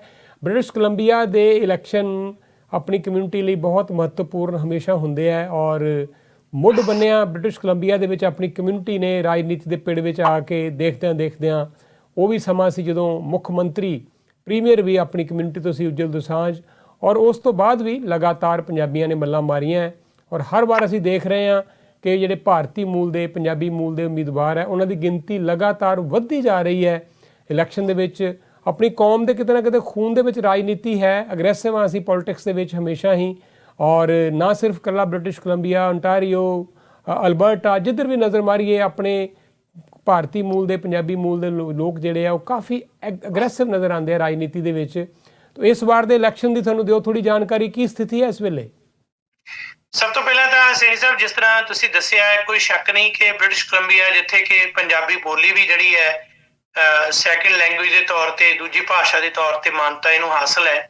ਇਸ ਦੇ ਨਾਲ ਹੀ ਇਹ ਗੱਲ ਵੀ ਸੱਚ ਹੈ ਕਿ ਬ੍ਰਿਟਿਸ਼ ਕੋਲੰਬੀਆ ਦੇ ਵਿੱਚ ਸਾਡੀ ਵਸੋਂ ਵੀ ਜਿਹੜੀ ਹੈ ਕਾਫੀ ਉਤਸ਼ਾਹਜਨਕ ਹੈ। ਸੋ ਇਹਨਾਂ ਪੱਖਾਂ ਦੇ ਨਾਲ ਨਾਲ ਜਿਹੜੀ ਇੰਪੋਰਟੈਂਟ ਗੱਲ ਹੈ ਉਹ ਹੈ ਰਾਜਨੀਤੀ ਦੀ। ਰਾਜਨੀਤੀ ਦੇ ਵਿੱਚ ਬ੍ਰਿਟਿਸ਼ ਕੋਲੰਬੀਆ ਦੀਆਂ ਜਿਹੜੀਆਂ 24 ਅਕਤੂਬਰ ਨੂੰ ਚੋਣਾਂ ਹੋ ਰਹੀਆਂ, ਉਹਨਾਂ ਦੇ ਵਿੱਚ ਵੀ ਜਿਹੜੀਆਂ ਇਸ ਵੇਲੇ ਵੱਖ-ਵੱਖ ਪੋਲੀਟੀਕਲ ਪਾਰਟੀਜ਼ ਨੇ, ਜਿਨ੍ਹਾਂ 'ਚ ਨਿਊ ਡੈਮੋਕ੍ਰੈਟਿਕ ਪਾਰਟੀ ਸੱਤਾਧਾਰੀ ਪਾਰਟੀ ਹੈ, ਉਸ ਤੋਂ ਇਲਾਵਾ ਲਿਬਰਲ ਪਾਰਟੀ ਜਾਂ ਫਿਰ ਗ੍ਰੀਨ ਪਾਰਟੀ, ਇਸ ਤੋਂ ਬਿਨਾਂ ਕੁਝ ਇੰਡੀਪੈਂਡੈਂਟ ਵੱਖ-ਵੱਖ ਜਿਹੜੇ ਗਰੁੱਪ ਨੇ, ਉਹਨਾਂ ਸਾਰਿਆਂ ਦੇ ਵੱਲੋਂ ਪੰਜਾਬੀ ਉਮੀਦਵਾਰ ਮੈਦਾਨ 'ਚ ਨੇ, ਜਿਨ੍ਹਾਂ ਦੀ ਗਿਣਤੀ ਤਕਰੀਬਨ 1.5 ਦਰਜਨ ਤੋਂ ਵੱਧ ਹੈ। ਸੋ 87 ਸੀਟਾਂ ਵਾਲੀ ਜਿਹੜੀ ਕੁੱਲ 42ਵੀਂ ਵਿਧਾਨ ਸਭਾ ਚੁਣੀ ਜਾਣੀ ਹੈ। ਹਾਲਾਂਕਿ ਕੋਵਿਡ ਦੇ ਪ੍ਰਭਾਵ ਕਾਰਨ ਇਹੋ ਜਿਹਾ ਉਤਸ਼ਾਹ ਨਹੀਂ ਜਿਸ ਤਰ੍ਹਾਂ ਅੱਗੇ ਵੱਡੇ ਵੱਡੇ ਇਕੱਠ ਹੁੰਦੇ ਸਨ, ਜਾਂ ਹੋਰ ਕਈ ਤਰ੍ਹਾਂ ਦੇ ਆਪੋ ਆਪਣੇ ਮੌਜ ਮਸਤੀ ਦੇ ਦੌਰ ਵੀ ਚੱਲਦੇ ਆ। ਪੰਜਾਬੀਆਂ ਦਾ ਇਹ ਵੀ ਸੁਭਾਅ ਹੁੰਦਾ, ਇਲੈਕਸ਼ਨ ਆਵੇ ਤਾਂ ਉਹ ਚਾਅ ਚੜ ਜਾਂਦਾ ਹੈ। ਲੇਕਿਨ ਫਿਰ ਵੀ ਜਿਹੜਾ ਹੈ ਇਸ ਵੇਲੇ ਕਾਫੀ ਉਤਸ਼ਾਹ, ਖਾਸ ਕਰਕੇ ਜਿਹੜੇ ਪਹਿਲਾਂ ਜੇਤੂ ਰਹੇ ਉਮੀਦਵਾਰ ਤੇ MLA ਜਾਂ ਮੰਤਰੀ ਬਣੇ ਨੇ ਉਹ ਵੀ ਮੈਦਾਨ 'ਚ ਨੇ, ਤੇ ਕੁਝ ਇੱਕ ਨਵੇਂ ਚਿਹਰੇ ਵੀ ਇਹ ਸ਼ਾਮਲ ਹੋ ਰਹੇ ਨੇ। ਸੋ 24 ਅਕਤੂਬਰ ਨੂੰ ਇਹ ਵੋਟਾਂ ਪੈਣੀਆਂ। ਐਡਵਾਂਸ ਵੋਟਿੰਗ ਜਿਹੜੀ ਹੈ ਲਗਾਤਾਰ ਚੱਲ ਰਹੀ ਹੈ। ਸੋ ਇਸ ਵੇਲੇ ਦੋਨਾਂ ਪਾਰਟੀਆਂ ਵੱਲੋਂ, ਮੇਨ ਵੱਲੋਂ ਲਿਬਰਲ ਤੇ NDP, ਖਾਸ ਤੌਰ ਤੇ ਸੱਤਾਧਾਰੀ ਪਾਰਟੀ ਵੱਲੋਂ ਵੱਡੀ ਤਾਦਾਦ ਦੇ ਵਿੱਚ ਉਮੀਦਵਾਰ ਜਿਹੜੇ ਆ ਪੰਜਾਬੀ ਮੂਲ ਦੇ ਇਸ ਵੇਲੇ ਮੈਦਾਨ 'ਚ ਨੇ ਜੀ। ਅੱਛਾ, ਜਦੋਂ ਇਲੈਕਸ਼ਨ ਕਾਲ ਕੀਤੀ ਗਈ ਸੀ ਉਸ ਵੇਲੇ ਕਈ ਲੋਕਾਂ ਨੇ ਤਾਂ ਬੜਾ ਬੁਰਾ ਮਨਾਇਆ ਸੀ ਕਿ ਇੱਕ ਪਾਸੇ COVID-19 ਨਾਲ ਲੋਕ ਜੂਝ ਰਹੇ ਆ, ਇਸ ਵੇਲੇ ਬ੍ਰਿਟਿਸ਼ ਕੋਲੰਬੀਆ 'ਚ ਚੋਣ ਕਰਾਉਣੀ ਮੁਨਾਸਬ ਨਹੀਂ ਹੋਏਗੀ। ਕੀ ਜਿਹੜੀ ਸੱਤਾਧਾਰੀ ਪਾਰਟੀ ਹੈ ਉਸ ਨੂੰ ਇਸ ਦਾ ਕੋਈ ਨੁਕਸਾਨ ਤੇ ਨਹੀਂ ਹੋ ਰਿਹਾ? ਦਰਅਸਲ ਇਸ ਮੌਕੇ ਤੇ ਜੋ ਬ੍ਰਿਟਿਸ਼ ਕੋਲੰਬੀਆ ਦੇ ਵਿੱਚ ਮੈਡੀਕਲ ਇੰਚਾਰਜ ਸਨ ਤੇ ਉਹਨਾਂ ਨੇ ਪ੍ਰੀਮੀਅਰ ਜੌਨ ਹੌਰਗਨ ਨਾਲ ਮਿਲ ਕੇ ਵਧੀਆ ਕੰਮ ਕੀਤਾ, ਐਗਜ਼ਾਮਪਲਰੀ ਪਰਫਾਰਮੈਂਸ ਰਹੀ ਹੈ। ਉਸ ਨੂੰ ਦੇਖ ਕੇ ਇਹ ਗੱਲ ਜੱਚਦੀ ਸੀ ਕਿ ਇਹ ਲੋਕਾਂ ਦੇ ਵੱਲੋਂ ਇਹਨਾਂ ਨੂੰ ਹੁੰਗਾਰਾ ਮਿਲ ਰਿਹਾ। ਇਹ ਗੱਲ ਦਾ ਇਤਰਾਜ਼ ਵੀ ਉੱਠਿਆ ਬਿਲਕੁਲ ਕਿ ਏਡੀ ਕਾਹਲੀ ਹੈ, ਕਿਉਂਕਿ ਆਪ ਹੀ ਇਹਨਾਂ ਨੇ ਘੋਸ਼ਿਤ ਕੀਤਾ ਸੀ ਕਿ 16 ਅਕਤੂਬਰ ਨੂੰ ਚੋਣਾਂ ਹੋਣੀਆਂ, ਭਾਵ 2021 ਨੂੰ ਹੋਣੀਆਂ ਸਨ। ਸੋ ਅਚਨਚੇਤੀ ਪਹਿਲਾਂ ਅਨਾਉਂਸ ਕਰਤਾ। ਗੱਲ ਇਹ ਸੀ ਕਿ ਲਗਾਤਾਰ ਲਿਬਰਲ ਪਾਰਟੀ ਲੀਡਰਸ਼ਿਪ ਦੇ ਕਾਰਨ ਕ੍ਰਾਈਸਿਸ ਦਾ ਸ਼ਿਕਾਰ ਹੈ। ਐਂਡਰੂ ਵਿਲਕਿਨਸਨ ਜਿਹੜੇ ਕਿ ਇਸ ਦੇ ਆਗੂ ਨੇ, ਉਹਨਾਂ ਦੀ ਬਹੁਤੀ ਵਧੀਆ ਪਰਫਾਰਮੈਂਸ ਨਹੀਂ ਹੈ। ਆਲੋਚਕ ਦੇ ਤੌਰ ਤੇ ਉਹਨਾਂ ਨੂੰ ਕੋਈ ਉਤਸ਼ਾਹਜਨਕ ਕਾਰਗੁਜ਼ਾਰੀ ਨਾ ਰਹਿਣ ਕਰਕੇ ਲਗਾਤਾਰ ਗ੍ਰਾਫ ਦੇ ਵਿੱਚ ਥੱਲੇ ਆ ਰਹੇ ਨੇ। ਸੋ ਇਸ ਨੂੰ ਚਾਹੇ ਮੌਕਾ ਪ੍ਰਸਤੀ ਕਹਿ ਲਓ ਜਾਂ ਰਾਜਨੀਤਿਕ ਚੁਸਤੀ ਕਹਿ ਲਓ, ਅੱਜ ਲਿਬਰਲ ਪਾਰਟੀ ਦਾ ਵਿਰੋਧ ਕਰਦੀ NDP ਜਿਹੜੀਆਂ ਗ੍ਰੀਨ ਪਾਰਟੀ ਦੀਆਂ ਵਿਸਾਖੀਆਂ ਤੇ ਖੜੀ ਸੀ, ਉਹਨਾਂ ਦੇ ਸਹਾਰੇ ਹੁਣ ਉਹ ਚਾਹੁੰਦੀ ਹੈ ਕਿ ਆਪਣੇ ਆਉਂਦੇ ਵਰੇ ਜਿਹੜੇ ਆ ਆਜ਼ਾਦਾਨਾ ਤੌਰ ਤੇ ਬਹੁਮਤ ਹਾਸਲ ਕਰਕੇ ਜੇਤੂ ਰਵੇ। 41 ਸੀਟਾਂ ਨਾਲ ਦੋਨੇ ਪਾਸੇ ਬਰਾਬਰ ਦੀ ਟੱਕਰ ਚੱਲ ਰਹੀ ਸੀ। ਸੋ ਡੈਰਲ ਪਲੈਕਸ ਜਿਹੜੇ ਸੀ ਲਿਬਰਲ, ਉਹਨਾਂ ਨੂੰ ਲੈ ਕੇ ਇਹਨਾਂ ਨੇ ਸਪੀਕਰ ਬਣਾ ਦਿੱਤਾ ਸੀ। ਸੋ ਇਸੇ ਕਸ਼ਮਕਸ਼ ਦੇ ਵਿੱਚ ਉਹਨਾਂ ਨੇ ਫੈਸਲਾ ਕੀਤਾ ਚੋਣਾਂ ਕਰਾਈਆਂ ਜਾਣ। ਸੋ ਅਜੇ ਵੀ ਜਿਹੜਾ ਹੈ, ਜਿਹੜੇ ਸਰਵੇਖਣ ਆ ਰਹੇ ਨੇ ਉਹ ਇਸ ਗੱਲ ਨੂੰ ਦਰਸਾ ਰਹੇ ਨੇ ਕਿ ਲਿਬਰਲ ਪਾਰਟੀ ਦਾ ਗ੍ਰਾਫ ਜਿਹੜਾ ਥੱਲੇ ਹੈ ਤੇ NDP ਲਗਾਤਾਰ ਜਿਹੜੀ ਹੈ ਉਹ ਉੱਪਰ ਜਾ ਰਹੀ ਹੈ। ਖਾਸ ਤੌਰ ਤੇ ਜਿੱਥੇ ਜਿੱਥੇ ਪੰਜਾਬੀ ਵਸੋਂ ਵਾਲੇ ਇਲਾਕੇ ਨੇ ਉਹਨਾਂ 'ਚ ਤਾਂ ਸਿੱਧੇ ਤੌਰ ਤੇ ਹੀ NDP ਦੀ ਪਰਫਾਰਮੈਂਸ ਜਿਹੜੀ ਹੈ ਲਿਬਰਲ ਤੋਂ ਜ਼ਿਆਦਾ ਵਧੀਆ ਨਜ਼ਰ ਆ ਰਹੀ ਹੈ। ਅੱਛਾ ਜੀ, ਜਦੋਂ ਇਹ ਹੁਣ COVID-19 ਦੇ ਸਮੇਂ 'ਚ ਜਿਹੜੇ ਇਲੈਕਸ਼ਨ ਹੋ ਰਹੇ ਹੈ, ਉਹੀ ਪਾਰਟੀਆਂ, ਉਹੀ ਸਰਕਾਰਾਂ ਜਿੱਤ ਪਾ ਰਹੀਆਂ ਜਿਨ੍ਹਾਂ ਨੇ ਚੰਗੀ ਕਾਰਗੁਜ਼ਾਰੀ ਕੀਤੀ। ਅਸੀਂ ਹੁਣੇ ਦੇਖਿਆ ਨਿਊਜ਼ੀਲੈਂਡ ਦੇ ਵਿੱਚ 24 ਸਾਲ ਤੋਂ ਬਾਅਦ ਇੱਕ ਲੈਂਡਸਲਾਈਡ ਵਿਕਟਰੀ ਮਿਲੀ ਹੈ ਉੱਥੋਂ ਦੀ ਲੇਬਰ ਪਾਰਟੀ ਨੂੰ। ਪਹਿਲੀ ਵਾਰ ਹੋਇਆ ਕਿ ਉਹਨਾਂ ਨੂੰ 24 ਸਾਲ 'ਚ ਕਿਸੇ ਪਾਰਟੀ ਨੂੰ ਉੱਥੇ ਬਹੁਮਤ ਮਿਲਿਆ ਹੋਵੇ। ਉਧਰ ਅਮਰੀਕਾ ਦੇ ਵਿੱਚ ਰਾਸ਼ਟਰਪਤੀ ਟਰੰਪ ਪਿਛੜ ਰਹੇ ਨੇ ਕਿਉਂਕਿ ਉਹਨਾਂ ਦੀ ਜਿਹੜੀ ਕਾਰਗੁਜ਼ਾਰੀ ਬਹੁਤ ਮਾੜੀ ਰਹੀ। ਇੱਧਰ ਸਾਡੇ ਪ੍ਰਾਈਮ ਮਿਨਿਸਟਰ ਜਸਟਿਨ ਟਰੂਡੋ ਨੂੰ ਐਜ ਮਿਲ ਰਿਹਾ ਹੈ, ਔਰ ਅੱਜ ਅਗਰ ਇਲੈਕਸ਼ਨ ਹੁੰਦੇ ਆ ਤਾਂ ਲੱਗਦਾ ਹੈ ਕਿ ਉੱਥੇ ਲਿਬਰਲ ਪਾਰਟੀ ਥੋੜ੍ਹੀ ਜਿਹੀ ਲੀਡ ਲੈ ਕੇ ਚੱਲ ਰਹੀ ਹੈ। ਸੋ COVID-19 ਦਾ ਜਿਹੜਾ ਕਿਵੇਂ ਉਹਦੇ ਨਾਲ ਡੀਲ ਕੀਤਾ ਗਿਆ, ਕਿਸ ਤਰ੍ਹਾਂ ਉਹਨੂੰ ਮੈਨੇਜ ਕੀਤਾ ਗਿਆ, ਉਹਨਾਂ ਹਾਲਾਤਾਂ ਨਾਲ ਕਿਵੇਂ ਸਰਕਾਰਾਂ ਨੇ ਡੀਲ ਕੀਤਾ, ਇਹ ਬੜਾ ਵੱਡਾ ਇੱਕ ਫੈਕਟਰ ਬਣ ਕੇ ਉੱਭਰ ਰਿਹਾ ਭਰਾ ਸਾਹਿਬ। ਬਿਲਕੁਲ ਜੀ, ਇਹ ਗੱਲ ਜਿੰਦਰ ਜੀ ਤੁਸੀਂ ਬਹੁਤ ਪਤੇ ਦੀ ਕਹੀ ਹੈ ਕਿ ਜਦੋਂ ਇਹੋ ਜਿਹੇ ਮੌਕੇ ਤੇ ਜਿਸ ਵੇਲੇ ਲੋਕਾਂ ਨੂੰ ਮੋਰਲ ਸਪੋਰਟ ਵੀ ਚਾਹੀਦੀ ਸੀ, ਲੋਕਾਂ ਨੂੰ ਫਾਈਨੈਂਸ਼ਲੀ ਵੀ ਸਹਿਯੋਗ ਚਾਹੀਦਾ ਸੀ ਤੇ ਹਰ ਕਿਸਮ ਦਾ ਜਿਹੜਾ ਉਹਨਾਂ ਨੂੰ ਆਸਰਾ ਚਾਹੀਦਾ ਸੀ, ਉਸ ਦੇ ਵਿੱਚ ਬ੍ਰਿਟਿਸ਼ ਕੋਲੰਬੀਆ ਦੀ ਜਿਹੜੀ ਸੱਤਾਧਾਰੀ ਪਾਰਟੀ ਸਰਕਾਰ ਨੇ ਤੇ ਉਸ ਦੇ ਨਾਲ ਉਹਨਾਂ ਦੇ ਮੈਡੀਕਲ ਇੰਚਾਰਜ ਜਿਹੜੇ ਨੇ ਉਹਨਾਂ ਨੇ ਮਿਲ ਕੇ ਸ਼ਾਨਦਾਰ ਰੋਲ ਅਦਾ ਕੀਤਾ, ਫਾਈਨੈਂਸ਼ਲੀ ਵੀ, ਹਰ ਤਰ੍ਹਾਂ ਦੇ ਸਹਿਯੋਗ ਲਈ ਵੀ। ਹਾਲਾਂਕਿ ਕਈ ਗੱਲਾਂ ਅਜੇ ਵੀ ਇਸ ਗੱਲ ਦੇ ਵਿੱਚ ਨਹੀਂ ਗੁੰਜਾਇਸ਼ ਹੈ ਕਿ ਹੋਰ ਵੀ ਜਿਹੜਾ ਹੈ ਇਸ ਦਾ ਇੰਤਜ਼ਾਰ ਕੀਤਾ ਜਾਂਦਾ ਚੋਣਾਂ ਦਾ। ਪਰ ਕਿਉਂਕਿ ਜੌਨ ਹੌਰਗਨ ਦਾ ਇਹ ਕਹਿਣਾ ਕਿ ਇਹੋ ਜਿਹੀ ਹਾਲਤ ਦੇ ਵਿੱਚ ਜਦੋਂ ਬਰਾਬਰ ਦੀਆਂ ਜਿਹੜੀਆਂ ਸੀਟਾਂ ਹੁਣ ਦੋਨੇ ਪਾਰਟੀਆਂ ਦੀ, ਕੋਈ ਵੀ ਫੈਸਲਾ ਲੈਣਾ ਔਖਾ। ਕੋਵਿਡ ਦਾ ਦੌਰ ਪਤਾ ਨਹੀਂ ਅਜੇ ਕਿੰਨਾ ਕੁ ਚਿਰ ਚੱਲੇ। ਸੋ ਜਿਹੜੀ ਆਪਣੀ ਪਰਫਾਰਮੈਂਸ ਨੂੰ ਕੈਸ਼ ਕਰਨ ਦੇ ਵਿੱਚ ਉਹ ਚਲਾਕੀ ਦੇ ਨਾਲ ਸਫਲ ਰਹੇ ਆ। ਸੋ ਇਸੇ ਦਾ ਨਤੀਜਾ ਇਹ ਹੈ ਕਿ ਅੱਜ ਜਦੋਂ ਅਸੀਂ ਸਰਵੇਖਣ ਦੇਖਦੇ ਹਾਂ, ਮੈਂ ਥੋੜਾ ਜਿਹਾ ਜੇ ਤੁਹਾਨੂੰ ਆਪਣੇ ਬਹੁਤਾ ਦਿਲਚਸਪੀ, ਜਿਸ ਤਰ੍ਹਾਂ ਇੱਧਰ ਟੋਰਾਂਟੋ, ਮਿਸੀਸਾਗਾ, ਬਰੈਂਪਟਨ ਹੁੰਦਾ ਹੈ, ਸਾਡੇ ਸਰੀ ਦੇ ਵੱਖ-ਵੱਖ ਏਰੀਏ ਹੁੰਦੇ ਨੇ, ਐਵਸਪੋਰਟ ਹੁੰਦਾ ਹੈ, ਸਰੀ ਦੇ ਵਿੱਚ ਵੀ ਜਦੋਂ ਅਸੀਂ ਦੇਖਦੇ ਹਾਂ ਕਿ ਹੁਣ ਜਿਹੜੀਆਂ ਵੱਖ-ਵੱਖ ਸੀਟਾਂ ਨੇ ਜਿਨ੍ਹਾਂ 'ਚ ਸਰੀ ਗ੍ਰੀਨ ਟਿੰਬਰਸ, ਉੱਥੋਂ ਜਿਹੜੇ ਦੁਬਾਰਾ ਇਸ ਵੇਲੇ ਇਲੈਕਸ਼ਨ ਲੜ ਰਹੇ ਰਚਨਾ ਸਿੰਘ ਨੇ, ਉਹਨਾਂ ਦੀ ਤਕਰੀਬਨ 70% ਉਹਨਾਂ ਦੇ ਵੱਲ ਝੁਕਾਅ ਹੈ। ਲਿਬਰਲ ਪਾਰਟੀ ਦਾ ਜਿਹੜਾ ਉਮੀਦਵਾਰ ਹੈ ਤਕਰੀਬਨ 30-35% ਅੱਧਿਓਂ ਥੱਲੇ ਹੈ। ਜਗਰੂਪ ਸਿੰਘ ਬਰਾੜ ਇਸੇ ਤਰ੍ਹਾਂ ਉਹਨਾਂ ਦਾ ਮੁਕਾਬਲਾ ਵੀ ਜਿਹੜਾ ਹੈ ਉਹ 65 ਤੋਂ 70% ਤੇ ਅੱਗੇ ਚੱਲ ਰਹੇ ਨੇ।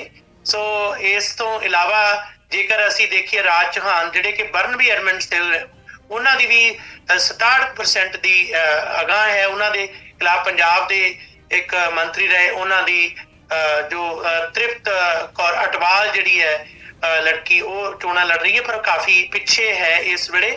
ਸੋ ਇਸ ਦੇ ਨਾਲ ਹੀ ਹੈਰੀ ਬੈਂਸ ਜਿਹੜੇ ਕਿ ਮੰਤਰੀ ਵੀ ਨੇ ਇਸ ਵੇਲੇ, ਉਹਨਾਂ ਦੀ ਪਰਫਾਰਮੈਂਸ ਵੀ ਜਿਹੜੀ ਹੈ ਕਾਫੀ ਵਧੀਆ। ਉਹਨਾਂ ਨੂੰ ਪਾਲ ਬੋਪਰਾਏ ਦੇ ਮੁਕਾਬਲਤਨ ਬਹੁਤ ਚੰਗਾ ਰਿਸਪੌਂਸ ਮਿਲ ਰਿਹਾ ਹੈ। ਜਿਨੀ ਸਿਮਜ਼ ਉਹ ਵੀ ਅੱਗੇ ਹੈ। ਹਾਲਾਂਕਿ doctor Gulzar Cheema Liberal party ਦੇ ਸਾਬਕਾ ਮੰਤਰੀ ਵੀ ਰਹੇ ਨੇ, ਪਰ ਇਸ ਰੇਸ ਦੇ ਵਿੱਚ ਉਹ ਬੜਾ ਸੋਚਦੇ ਸਨ ਸ਼ਾਇਦ ਉਹ ਵਧੀਆ ਪਰਫਾਰਮੈਂਸ ਕਰ ਸਕਣਗੇ, ਕਿਉਂਕਿ ਲਿਬਰਲ ਪਾਰਟੀ ਦੇ ਜਿਹੜੇ ਐਲਾਨ ਵੀ ਨੇ ਕੁਝ ਇਸ ਤਰ੍ਹਾਂ ਦੇ ਨੇ ਜਿਹੜੇ ਦੁਵਿਧਾਗ੍ਰਸਤ ਲੋਕਾਂ ਨੂੰ ਕਰ ਰਹੇ ਨੇ। ਜਿਵੇਂ ਸਰੀ ਦੀ RCMP ਹਟਾਉਣ ਦੇ ਵਾਸਤੇ ਸਰੀ ਸਿਟੀ ਨੇ ਫੈਸਲਾ ਕੀਤਾ ਸੀ ਤੇ ਉਸ ਦੇ ਉਤਸ਼ਾਹ ਦੇ ਵਿੱਚ ਹੀ ਲੋਕ ਜੁੜੇ ਹੋਏ ਸਨ। ਇਹਨਾਂ ਨੇ ਅਚਨਚੇਤ ਕਹਿ ਦਿੱਤਾ ਕਿ RCMP ਦੀ ਥਾਂ ਤੇ ਲੋਕਲ ਪੁਲਿਸ ਦਾ ਜਿਹੜਾ ਸੰਕਲਪ ਹੈ ਉਹਦੇ ਤੇ ਅਸੀਂ ਨਵੀਂ ਮਰਦਮਸ਼ੁਮਾਰੀ ਕਰਾਵਾਂਗੇ ਜਾਂ ਹੋਰ ਇਸ ਤਰ੍ਹਾਂ ਦੀਆਂ ਗੱਲਾਂ। ਸੋ ਇਹਨਾਂ ਨੂੰ ਲੈ ਕੇ ਖੁਦ ਬਖੁਦ ਹੀ ਕਈ ਤਰ੍ਹਾਂ ਵਿਵਾਦਾਂ ਦੇ ਵਿੱਚ ਪਾਰਟੀ ਘਿਰ ਗਈ ਹੈ। ਸੋ ਲਿਬਰਲ ਪਾਰਟੀ ਲੱਗਦਾ ਹਾਲ ਦੀ ਘੜੀ ਕਾਫੀ ਪਿੱਛੇ ਹੈ NDP ਤੋਂ। ਜੀ ਅੱਛਾ, ਜਦੋਂ ਵੀ ਕੋਈ ਸਰਕਾਰ ਮਾਈਨੋਰਿਟੀ ਚਾਹੁੰਦੀ ਹੈ ਉਹਦੇ ਲਈ ਕੰਮ ਕਰਨਾ ਇੰਨਾ ਸੁਖਾਲਾ ਨਹੀਂ ਹੁੰਦਾ। ਅਸੀਂ ਦੇਖਿਆ ਹੈ ਕੋਲੀਸ਼ਨ ਸਰਕਾਰਾਂ 'ਚ ਕਈ ਤਰ੍ਹਾਂ ਦੇ ਕੰਪਰੋਮਾਈਜ਼ ਕਰਨੇ ਪੈਂਦੇ ਆ। ਇੱਕ ਬੜਾ ਔਖਾ ਸਮਾਂ ਦੇਖਿਆ ਹੈ NDP ਨੇ ਇਸ ਜਦੋਂ ਮਾਈਨੋਰਿਟੀ ਉਹਨਾਂ ਕੋਲ ਮੈਜੋਰਟੀ ਨਹੀਂ ਸੀ। ਜੇ ਇਸ ਵਾਰ ਮੈਜੋਰਟੀ ਚਾਹੁੰਦੇ ਆ ਤੁਹਾਨੂੰ ਲੱਗਦਾ ਹੈ ਕਿ ਕਈ ਫੈਸਲੇ ਐਸੇ ਜਿਹੜੇ ਅਹਿਮ ਉਹ ਲੈ ਪਾਉਣਗੇ?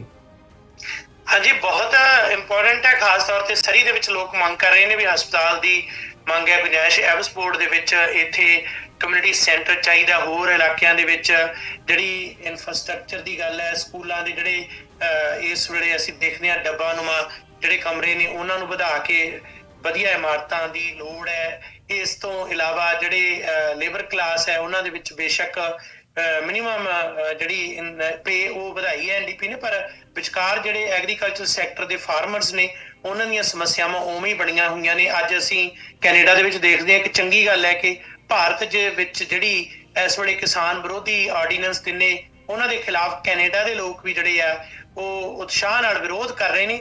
ਪਰ ਇੱਥੇ ਅਸੀਂ ਬ੍ਰਿਟਿਸ਼ ਕੋਲੰਬੀਆ 'ਚ ਦੇਖਦੇ ਹਾਂ, ਇੱਥੇ ਬਲੂਬੇਰੀ ਸੈਕਟਰ ਜਿਹੜਾ ਹੈ ਉਸ ਦੇ ਉੱਪਰ ਉਸ ਤਰ੍ਹਾਂ ਦੀਆਂ ਵਧੀਕੀਆਂ ਆਲਰੇਡੀ ਹੋ ਰਹੀਆਂ ਨੇ ਜਿਹੜੀਆਂ ਭਾਰਤ ਦੇ ਵਿੱਚ ਇਹਨਾਂ ਕਾਨੂੰਨਾਂ ਨਾਲ ਹੋਣੀਆਂ ਨੇ। ਫਸਲਾਂ ਦਾ ਮੁੱਲ ਨਹੀਂ ਨਿਰਧਾਰਤ, MSP ਜਿਸ ਦੀ ਗੱਲ ਕਰਦੇ ਆ ਉਹ ਨਹੀਂ। ਜਿਹੜੇ ਕਿਸਾਨ ਹੈ ਉਹ ਲਗਾਤਾਰ ਦਿਨ ਬ ਦਿਨ ਥੱਲੇ ਨੂੰ ਜਾ ਰਹੇ ਨੇ। ਸੋ ਇਹ ਮੰਗਾਂ ਬਹੁਤ ਨੇ, ਜ਼ਿੰਮੇਵਾਰੀਆਂ ਬਹੁਤ ਨੇ। ਅਜੇ ਜਿਹੜਾ ਅਸੀਂ ਜੇ ਕਹੀਏ ਕਿ NDP ਨੇ ਬਹੁਤ ਵੱਡੀ ਜਿਹੜੀ ਹੈ ਸ਼ਾਨਦਾਰ ਪਰਫਾਰਮੈਂਸ ਕਿਤੇ ਅਦਾ ਕੀਤੀ ਹੈ, ਇਹ ਗੱਲ ਨਹੀਂ। NDP ਨੇ ਕਾਫੀ ਕੰਮ ਜਿਹੜੇ ਆ ਅਜੇ ਉਹਨਾਂ ਦੇ ਵਿੱਚੋਂ ਕਰਨੇ ਨੇ, ਅਜੇ ਨਹੀਂ ਕੀਤੇ।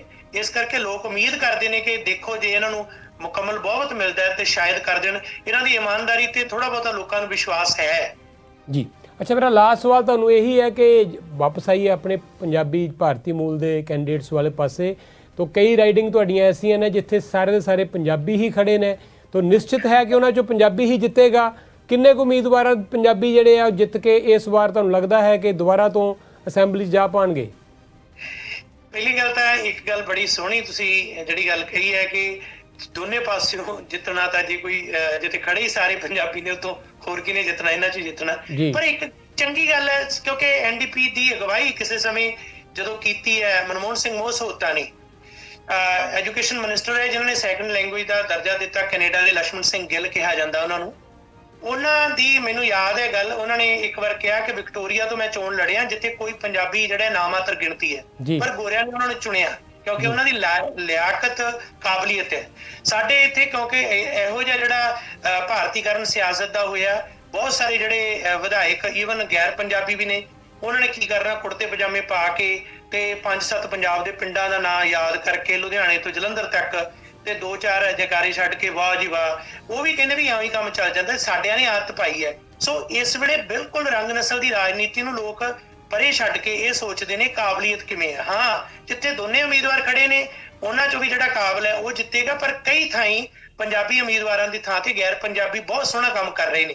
ਜੇਕਰ ਅਸੀਂ ਘੱਟ ਤੋਂ ਘੱਟ ਦੇਖੀਏ ਤਾਂ ਇੱਕ ਅਨੁਮਾਨ ਇਹ ਲੱਗ ਰਿਹਾ ਹੈ ਕਿ ਇਸ ਸਮੇਂ ਵੀ, ਜਿਵੇਂ ਹੁਣ ਜਦੋਂ ਅਸੀਂ ਗੱਲ ਕਰ ਰਹੇ ਹਾਂ, ਅੱਧਾ ਦਰਜਨ ਦੇ ਕਰੀਬ ਪੰਜਾਬੀ ਚਿਹਰੇ ਹਨ ਜੋ ਜਿਨ੍ਹਾਂ ਦੇ ਵਿੱਚੋਂ ਮੰਤਰੀ ਵੀ ਨੇ ਕਈ, ਤੇ ਆਉਂਦੇ ਸਮੇਂ ਵੀ 8-9 ਜਿਹੜੇ ਕੈਂਡੀਡੇਟਸ ਨੇ ਉਹ ਮਜ਼ਬੂਤ ਹਾਲਤ ਦੇ ਵਿੱਚ ਨੇ, ਜਿਨ੍ਹਾਂ ਦੇ ਵਿੱਚੋਂ ਤਕਰੀਬਨ ਜੇ 1.5 ਦਰਜਨ ਖੜੇ ਨੇ, ਇਹਨਾਂ ਦੇ ਵਿੱਚੋਂ ਇੰਨੇ ਕੁ ਜ਼ਰੂਰ ਪਹੁੰਚਣਗੇ। ਵੈਸੇ ਕਿਸੇ ਵੀ ਹੋਰ ਪ੍ਰੋਵਿੰਸ ਨਾਲੋਂ BC ਦੇ ਵਿੱਚ ਹੁਣ ਤੱਕ ਇਹ ਰੈਕਡ ਰਿਹਾ ਕਿ ਪੰਜਾਬੀ ਵਿਧਾਇਕ MLA ਜਿਹੜੇ ਆ ਜ਼ਿਆਦਾ ਹੀ ਚੁਣੇ ਜਾਂਦੇ ਨੇ, ਤੇ ਇਹ ਇਸ ਵਾਰ ਵੀ ਜਿਹੜਾ ਅਨੁਮਾਨ ਸਹੀ ਜਾਪਦਾ ਜੀ। ਔਰ ਇਹਨਾਂ ਵਿੱਚੋਂ ਕੁਝ ਲੋਕ ਮੰਤਰੀ ਵੀ ਬਣ ਸਕਦੇ ਆ, ਜਿਨ੍ਹਾਂ ਚੋਂ ਹਰਕਮਲ ਸਿੰਘ ਹੈਰੀ ਬੈਂਸ ਇਹ ਮੰਤਰੀ ਹੈ ਨੇ ਇਸ ਵੇਲੇ। ਪਿਛਲੇ ਸਰਕਾਰ ਦੇ ਵਿੱਚ ਜਿਨੀ ਸਿਮਜ਼ ਮੰਤਰੀ ਸਨ, ਪਰ ਉਹ ਇੱਕ ਵਿਵਾਦ ਚ ਘਿਰ ਗਏ ਸਨ, ਅਸਤੀਫਾ ਦੇਣਾ ਪਿਆ ਸੀ।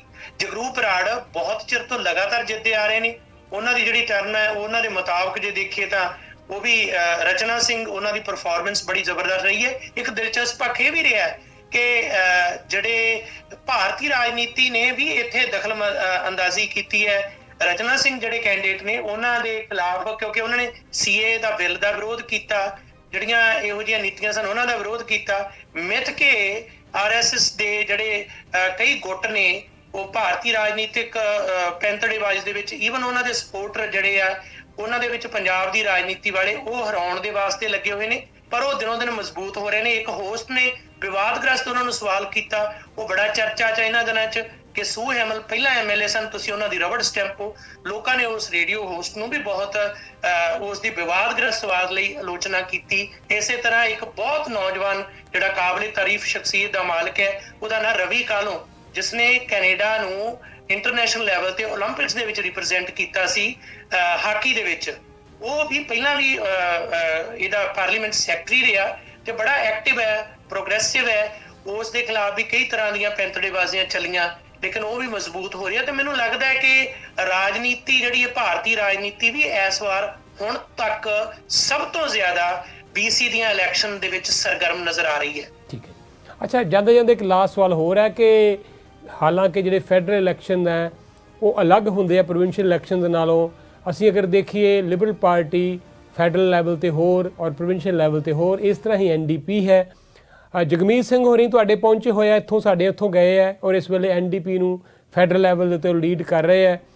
ਜੇ ਗੱਲ ਕਰੀਏ ਅਗਰ NDP ਅਗਰ ਜਿੱਤਦੀ ਹੈ ਤੇ ਅਗਲੀਆਂ ਫੈਡਰਲ ਇਲੈਕਸ਼ਨਾਂ ਦੇ ਵਿੱਚ ਤੁਹਾਨੂੰ ਲੱਗਦਾ ਹੈ ਕਿ NDP ਫੈਡਰਲ ਨੂੰ ਇਹਦਾ ਕੋਈ ਬੈਨੀਫਿਟ ਹੋਏਗਾ ਜਾਂ ਪ੍ਰੋਵਿੰਸ ਔਰ ਫੈਡਰਲ ਦੀ ਰਾਜਨੀਤੀ ਲੋਕ ਅਲੱਗ-ਅਲੱਗ ਦੇਖਦੇ ਆ? ਪਹਿਲੇ ਤਾਂ ਲਿਬਰਲ ਜਿਹੜਾ BC ਲਿਬਰਲ ਹੈ ਉਹਦੇ ਬਾਰੇ ਮੈਂ ਇੰਨਾ ਕੁ ਦੱਸ ਦਿਆਂ ਕਿ BC ਲਿਬਰਲ ਬਿਲਕੁਲ ਟੋਟਲੀ ਜਿਹੜੀ ਹੈ ਫੈਡਰਲ ਲਿਬਰਲ ਤੋਂ ਵੱਖਰੀ ਹੈ ਇੱਕ ਤਰ੍ਹਾਂ, ਕਿਉਂਕਿ ਇਹਨਾਂ ਨੇ ਨਾਂ ਜ਼ਰੂਰ ਉਹਨਾਂ ਦਾ ਵਰਤਿਆ। ਇਹ ਰਾਈਟ ਵਿੰਗ ਭਾਵ ਜਿਹੜੀ ਮੌਜੂਦਾ ਕੰਜ਼ਰਵੇਟਿਵ ਜਾਂ ਟੋਰੀ ਪਾਰਟੀ ਉਹਦੇ ਜਮਾ ਨੇੜੇ ਹੈ ਬ੍ਰਿਟਿਸ਼ ਕੋਲੰਬੀਆ ਦੀ ਲਿਬਰਲ ਪਾਰਟੀ, ਜ਼ਿਆਦਾਤਰ ਇਹਦੇ ਜਿਹੜੇ ਉਧਰਲੇ ਪਾਸੇ ਝੁਕਾਅ ਨੂੰ, ਤੇ ਜਿਹੜੇ ਬਹੁਤ ਸਾਰੇ ਈਵਨ ਵੋਟਰ ਵੀ ਨੇ। ਇਹ ਦਿਲਚਸਪ ਗੱਲ ਹੈ ਕਿ ਬ੍ਰਿਟਿਸ਼ ਕੋਲੰਬੀਆ ਦੇ ਵਿੱਚ ਕੀ ਕਰਦੇ ਨੇ, ਪ੍ਰੋਵਿੰਸ਼ੀਅਲ ਲੈਵਲ ਤੇ ਉਹ NDP ਨੂੰ ਵੋਟ ਪਾਉਂਦੇ ਨੇ, ਫੈਡਰਲ ਪੱਧਰ ਤੇ ਉਹ ਲਿਬਰਲ ਨੂੰ ਵੋਟ ਪਾਉਂਦੇ ਨੇ।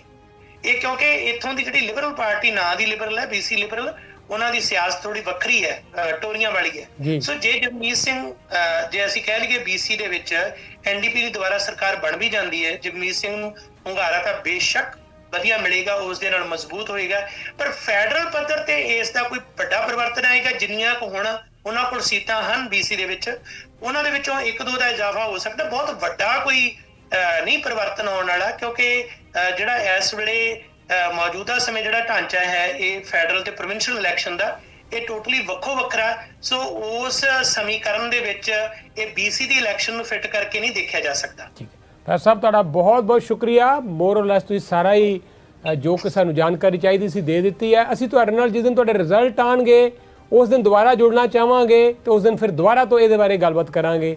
ਬਹੁਤ ਬਹੁਤ ਸ਼ੁਕਰੀਆ ਤੁਹਾਡਾ। ਬਹੁਤ ਸ਼ੁਕਰੀਆ ਜੀ। ਉਸ ਦਿਨ ਕੋਸ਼ਿਸ਼ ਕਰਾਂਗੇ ਕਿ ਤੁਹਾਡੇ ਜਿਹੜੇ ਦਰਸ਼ਨ ਦਿਦਾਰੇ ਨਾਲ ਕਰ ਸਕੀਏ। ਬਿਲਕੁਲ ਜੀ, ਅਸੀਂ ਉਡੀਕ ਕਰ ਰਹੇ ਸੀ ਤੁਹਾਨੂੰ ਅਸੀਂ ਦਰਸ਼ਕਾਂ ਨੂੰ ਦਿਖਾਉਂਦੇ। ਵੈਸੇ ਤੁਹਾਡੀ ਬੜੀ ਵੈਲ ਨੋਨ ਪਰਸਨੈਲਿਟੀ ਹੈ, ਦਰਸ਼ਕ ਸਾਰੇ ਜਾਣਦੇ ਆ। ਪ੍ਰੋਫੈਸਰ ਧਾਲੀਵਾਲ ਬਹੁਤ ਹੀ ਸਮੇਂ ਤੋਂ, ਲੰਬੇ ਸਮੇਂ ਤੋਂ ਪੱਤਰਕਾਰਤਾ ਨਾਲ ਉੱਥੇ ਜੁੜੇ ਹੋਏ ਆ। ਬੜੇ ਅੱਛੇ ਇਹਨਾਂ ਦੇ ਲੇਖ, ਵੈਸੇ ਵੀ ਕਮਿਊਨਿਟੀ ਦੇ ਕੰਮਾਂ ਵਿੱਚ ਹਮੇਸ਼ਾ ਉੱਥੇ ਵੱਧ ਚੜ੍ਹ ਕੇ ਹਿੱਸਾ ਲੈਂਦੇ ਆ। तो साढ़े बड़े पुराने मित्र ने, अच्छा लगा इन्होंने अज असीं टैलीविजन राही भी रेडियो से भी गल बहुत बार की है, पर टीवी ते पहली बारी गल कर रहे हैं। बहुत अच्छा लगा। भाई साहब बहुत बहुत शुक्रिया। शुक्रिया जी। अखीर च मैं जानदिया एक जिहड़ा कनेडा दे BC दे विच पंजाबी दूजी भाषा, मैं एक तुहाडे इस मंच ते क्योंकि हज़ारां लखां जिहड़े दूर दराडे आवाज़ उन्हां तक पहुंचदी है कि 2021 दे विच जिहड़ा मरदमशुमारी दा बरा ते क्योंकि BC दी सैकंड लैंग्वेज भी पंजाबी है ते असीं कहांगे कि पंजाबी आपां घरां च बोलदे होए लिखाईए जरूर ते उहदे लई इह दोहा जिहड़ा मैं लिखिआ एक मैं तुहाडे नाल साझा करदा, फिर इस तों बाद मैं ते जाच कहांगे। पंजाबी दा मरतबा विच कनेडा खास, पंजाबी दा मरतबा विच कनेडा खास, बोली पक्षों सिरजिया असां नवां इतिहास, बोली पक्षों सिरजिया असां नवां इतिहास। इस नूं कायम रखिए जी ते शुभकामना। कली बोली पक्षों नहीं सिरजिया, तुसी ते हर चीज़ च लीड लई है। सब तो पहला पंजाबी आए वसे ही BC सन, गुरुद्वारे तुसी सब तो पहला बनाए, वोट के हक लई तुसी संघर्ष किया। किहड़ा वो काम है जिहड़ा ब्रिटिश कोलंबिया के पंजाबियों ने पहला नहीं किया, ओंटारियो ने तो उसनूं बाद चों फॉलो करना शुरू किया है, और इहदे लई तुसी सारे वधाई दे हकदार हो। पर साहब बहुत बहुत शुक्रिया। बहुत धन्यवाद जी, शुभकामनावां। Thank you so much. सत श्री अकाल। ये सन प्रोफैसर गुरविंदर धालीवाल। और लो फिर तुहानूं असीं हुण तुहाडे तों इजाजत लेना चाहांगे। अगले शनिवार नूं ठीक 8 वजे फिर मिलांगे तुहानूं खूब सारी जानकारी लैके।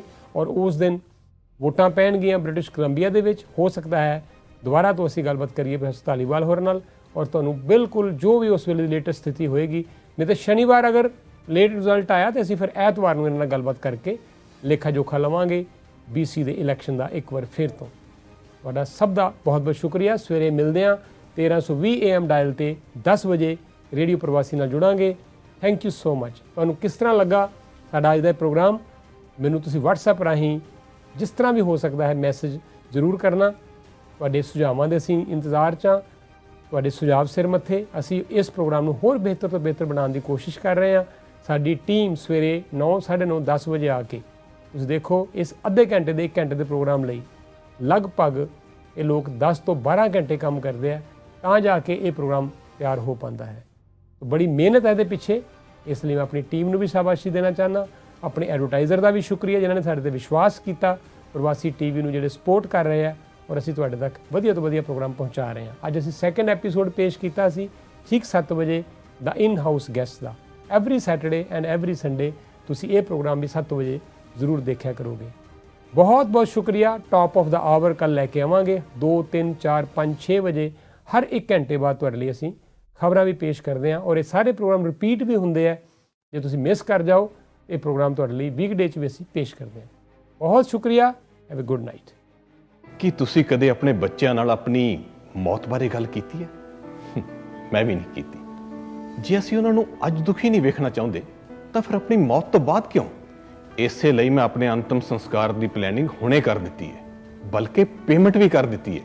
Lotus funeral home Punjabi funeral director ਵੱਲੋਂ ਚਲਾਇਆ ਜਾਂਦਾ ਪੰਜਾਬੀਆਂ ਦਾ ਆਪਣਾ ਫਿਊਨਰਲ ਹੋਮ, ਜਿੱਥੇ ਵਿਊਇੰਗ ਤੇ ਕ੍ਰਿਮੇਸ਼ਨ ਦੋਨੋਂ ਇੱਕੋ ਥਾਂ ਹੋ ਸਕਦੇ ਨੇ। ਮੈਂ ਆਪਣੇ ਬੱਚਿਆਂ ਨੂੰ ਆਪਣੇ ਜਾਨ ਤੋਂ ਬਾਅਦ ਵੀ ਦੁਖੀ ਨਹੀਂ ਕਰਨਾ ਚਾਹੁੰਦਾ। Superfan with a super deal. Our biggest construction sale is on now. Don't pay for 90 days on all new cars OAC. Your safety is our #1 priority. We have masks and gloves ready for you. We sanitize every hour. We maintain social distancing. Frontline workers receive 2% above invoice pricing on all new cars in stock. Looking for a Hyundai? I'm your guy. Book your appointment today at nabatiashyundai.com. ਨਾ ਵਕਤ ਕਦੇ ਰੁਕਦਾ ਹੈ ਤੇ ਨਾ ਹੀ ਜ਼ਿੰਦਗੀ ਦੀ ਦੌੜ 'ਚ ਅਕਸਰ ਵਕਤ ਹੱਥੋਂ ਨਿਕਲ ਜਾਂਦਾ ਹੈ। ਸੋਮਲ ਵਾਚਿਸ ਵਕਤ ਦੀਆਂ ਪਹਿਰੇਦਾਰ ਹਨ। International branded watches, customised watches ਤੇ ਕਲੌਕ, ਭਾਵੇਂ ਸਿੰਗਲ ਪੀਸ ਹੋਵੇ ਜਾਂ ਫਿਰ ਬਲਕ, ਰਿਪੇਅਰ ਤੇ ਬੈਟਰੀਜ਼, ਆਪਣੇ ਵਕਤ ਨੂੰ ਪਕੜ ਕੇ ਰੱਖੋ। ਸੋਮਲ ਵਾਚਸ ਦੇ ਨਾਲ, ਕਿਉਂਕਿ ਵਕਤ ਹੀ ਕਾਮਯਾਬੀ ਦਾ ਦੂਜਾ ਨਾਂ ਹੈ। Somal watches clocks parts and tools supply limited, unit 48 30 intermodal drive, Brampton. Phone 9057902188।